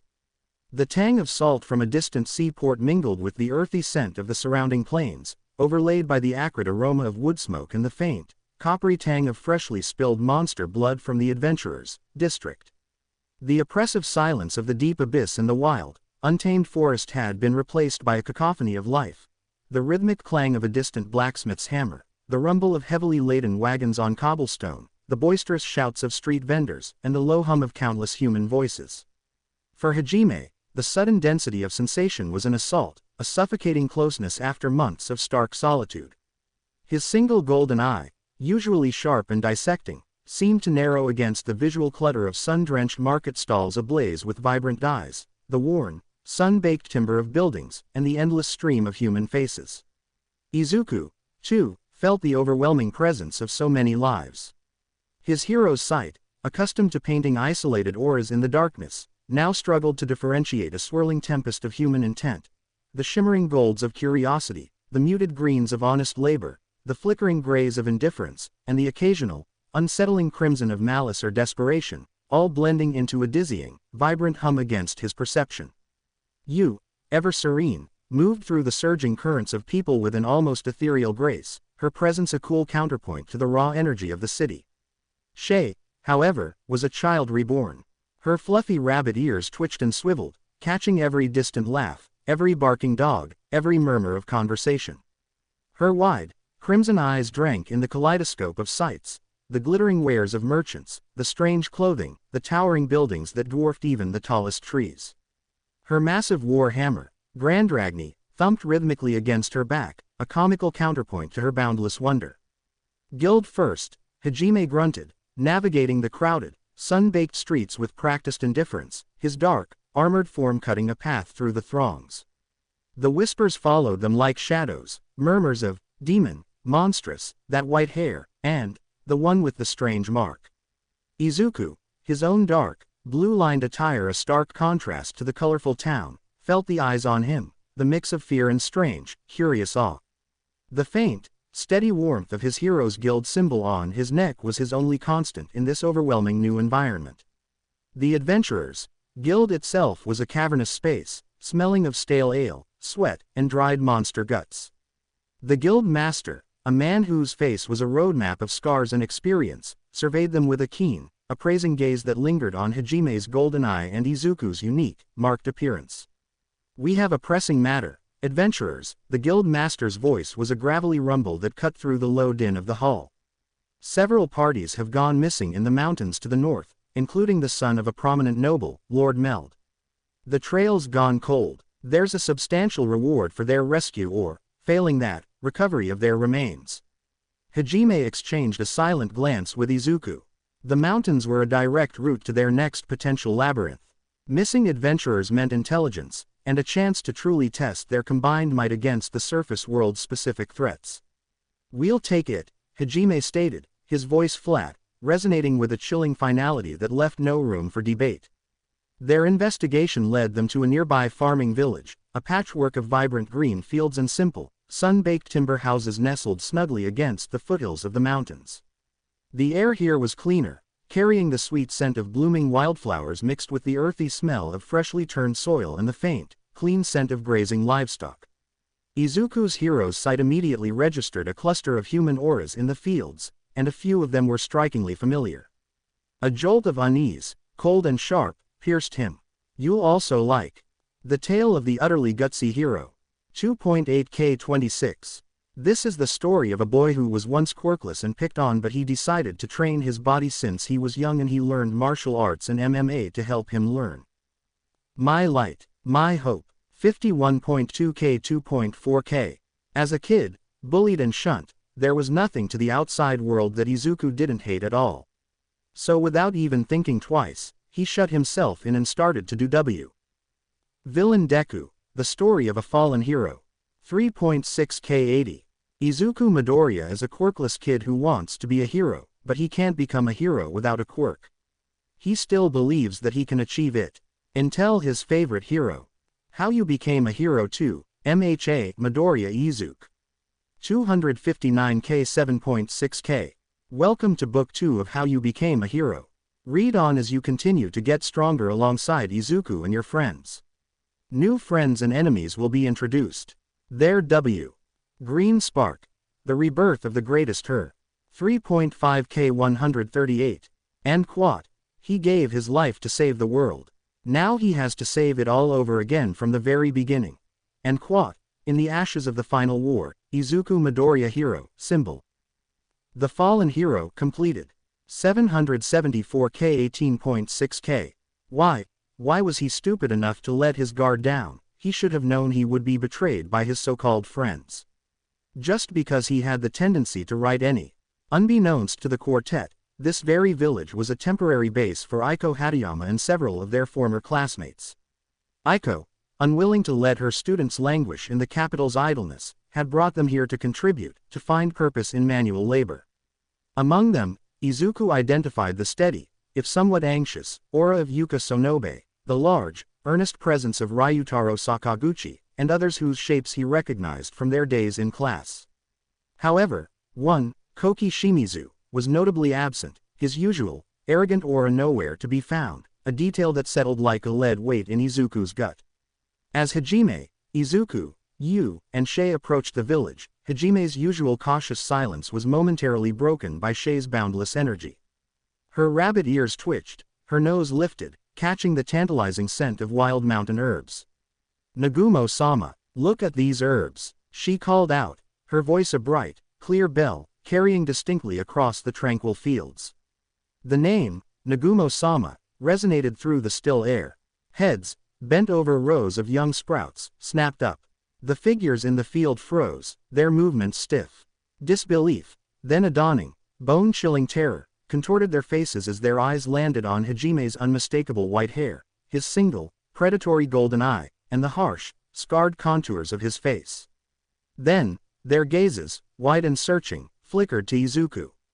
His dark, armored clothes, his uniquely styled hair, and the faint, yet utterly clear, Heroes Guild symbol on his neck.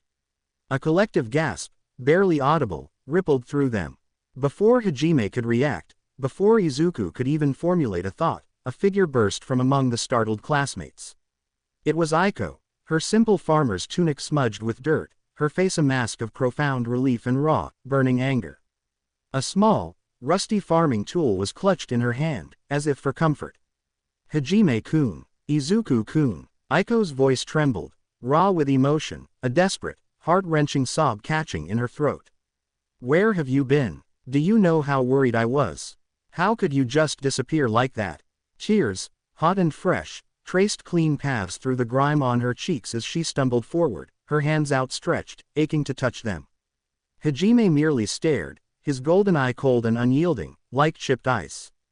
The lines around his mouth were taut, expressionless. He did not flinch, did not soften. Move, he said, his voice flat, resonating with a chilling indifference that seemed to vibrate in the very ground beneath Aiko's feet.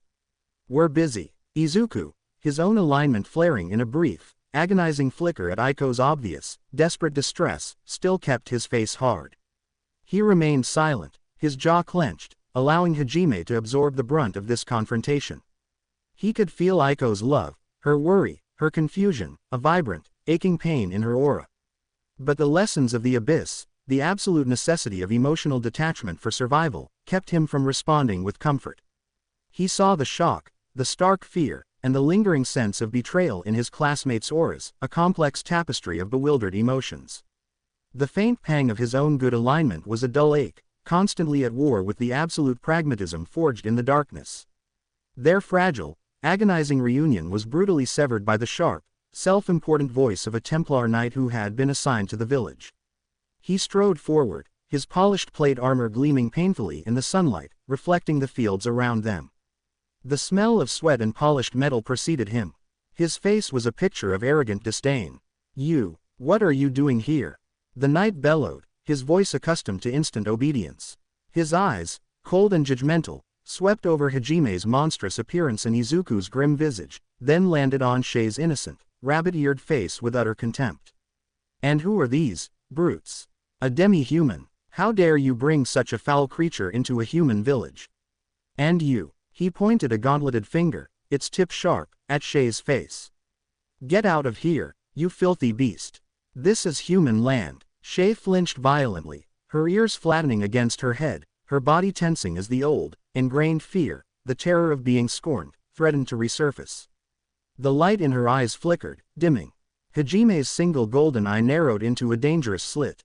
The air around him seemed to thicken, growing heavy with unspoken menace. "Filthy beast," he repeated, his voice dangerously soft, barely above a whisper, yet it cut through the air like a honed blade. "Watch your mouth, scum." The knight scoffed, a sneer twisting his lips. He drew his sword, the sheen of steel loud and arrogant. "How dare a monster like you address a holy knight? Begone, or face the wrath of the church." He raised his sword, sunlight glinting off its polished blade. Before the knight could even begin his swing, Hajime was a blur. Faster than any human eye could follow, he moved, striking with devastating precision. There was no magic, no grand theatricality, just brutal, anatomical efficiency. A sickening crack echoed through the sudden silence as Hajime's fist connected. The knight screamed, a raw, primal sound of pure agony, his sword clattering to the ground with a dull clang as his arm was brutally dislocated at the shoulder. Another swift, silent movement, a barely audible snap, and the knight's leg buckled, his kneecap shattered. He collapsed in a heap, writhing in agonizing, choking whimpers, the smell of fresh blood and sheer terror now thick in the air. The sudden, merciless violence shocked everyone into a horrifying paralysis.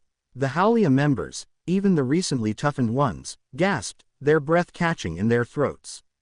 The classmates, who had known Hajime as a timid, unassuming synergist, and Izuku as a kind, if often bullied, boy, stared with wide, horrified eyes.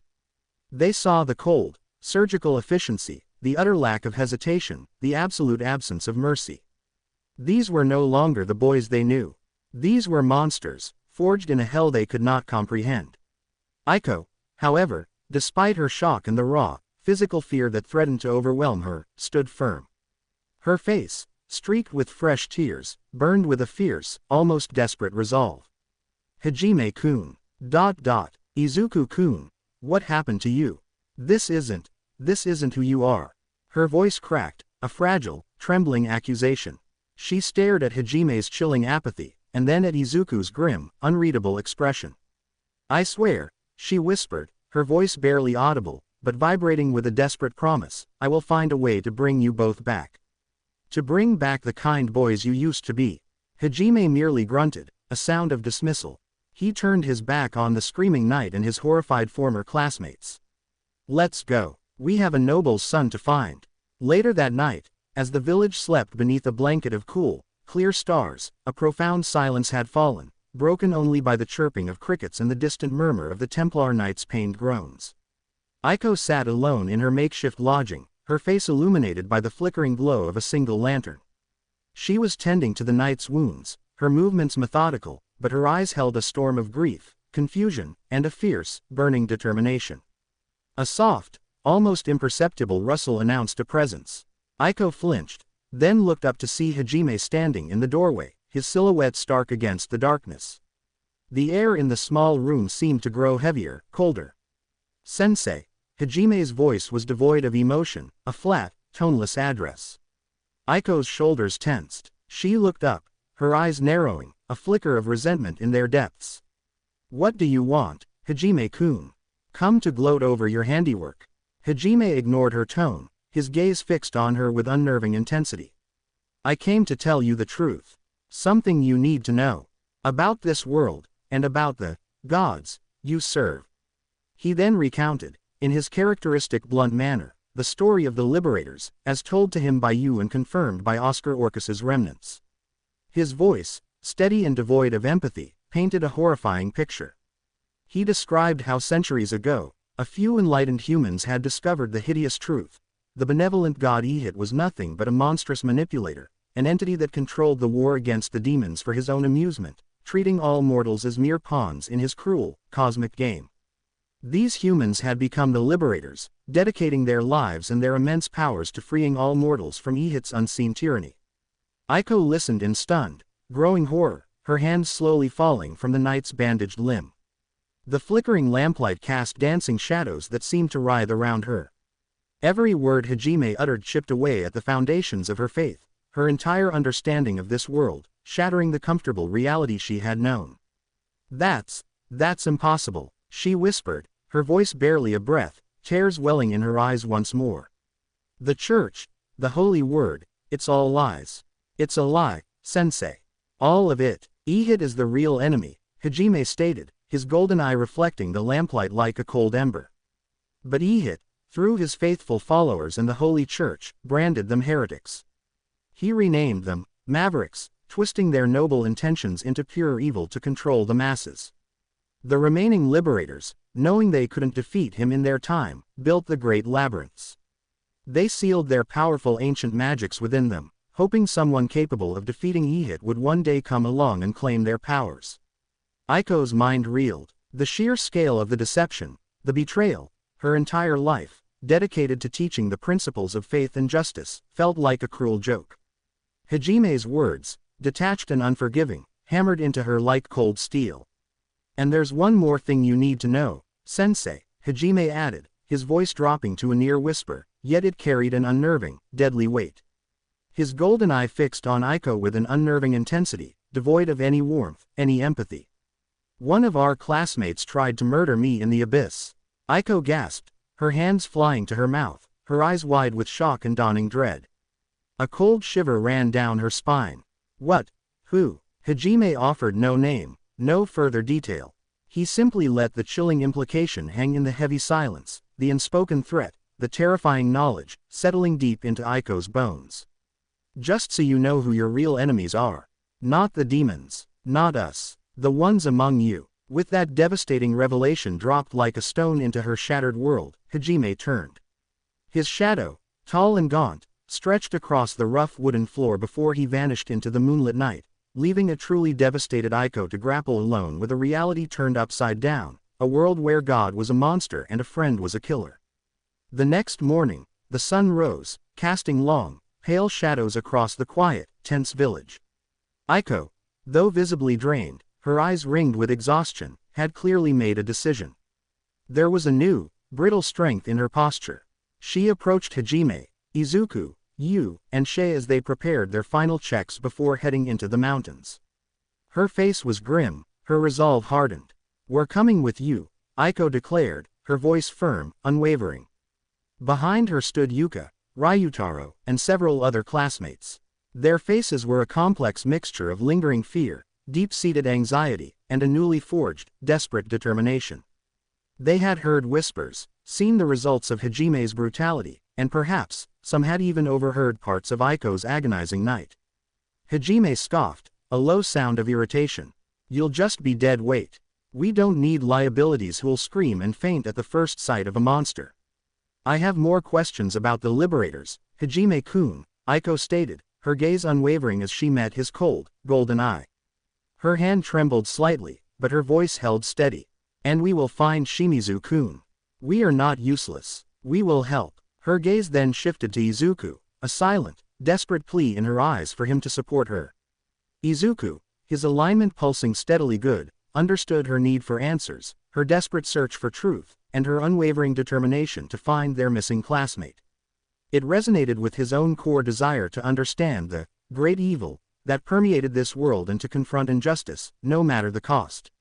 He gave Hajime a subtle, almost imperceptible nod, a silent acknowledgement that this, for now, was an unavoidable, if inconvenient, part of their path. Hajime sighed, a long, weary exhalation that stirred his white hair. He clearly found their stubbornness annoying, a burdensome complication, but perhaps, in some strange, buried corner of his abyss-forged heart, he recognized the flicker of resilience he himself valued. "Fine," he grunted, the word clipped and final. "But if you slow us down, or get in the way, you're on your own. You scream, you freeze, you become a liability. I won't hesitate to leave you. No complaints." And so, their already unconventional party, a brutal synergist, a pragmatic hero, an ancient vampire, and a powerful, if clumsy, rabbit girl, gained a new, far more reluctant, and vulnerable retinue. The search for the missing adventurers, and the terrifying truth of their summoned world, would now involve a dangerous mix of hardened survivors and naive, but fiercely determined, classmates. The mountain wind, crisp and clean, carried the scent of pine and an ominous promise of what lay ahead. I hope you guys enjoyed this video and make sure to like and please hype this video. Now we will see you in the next video.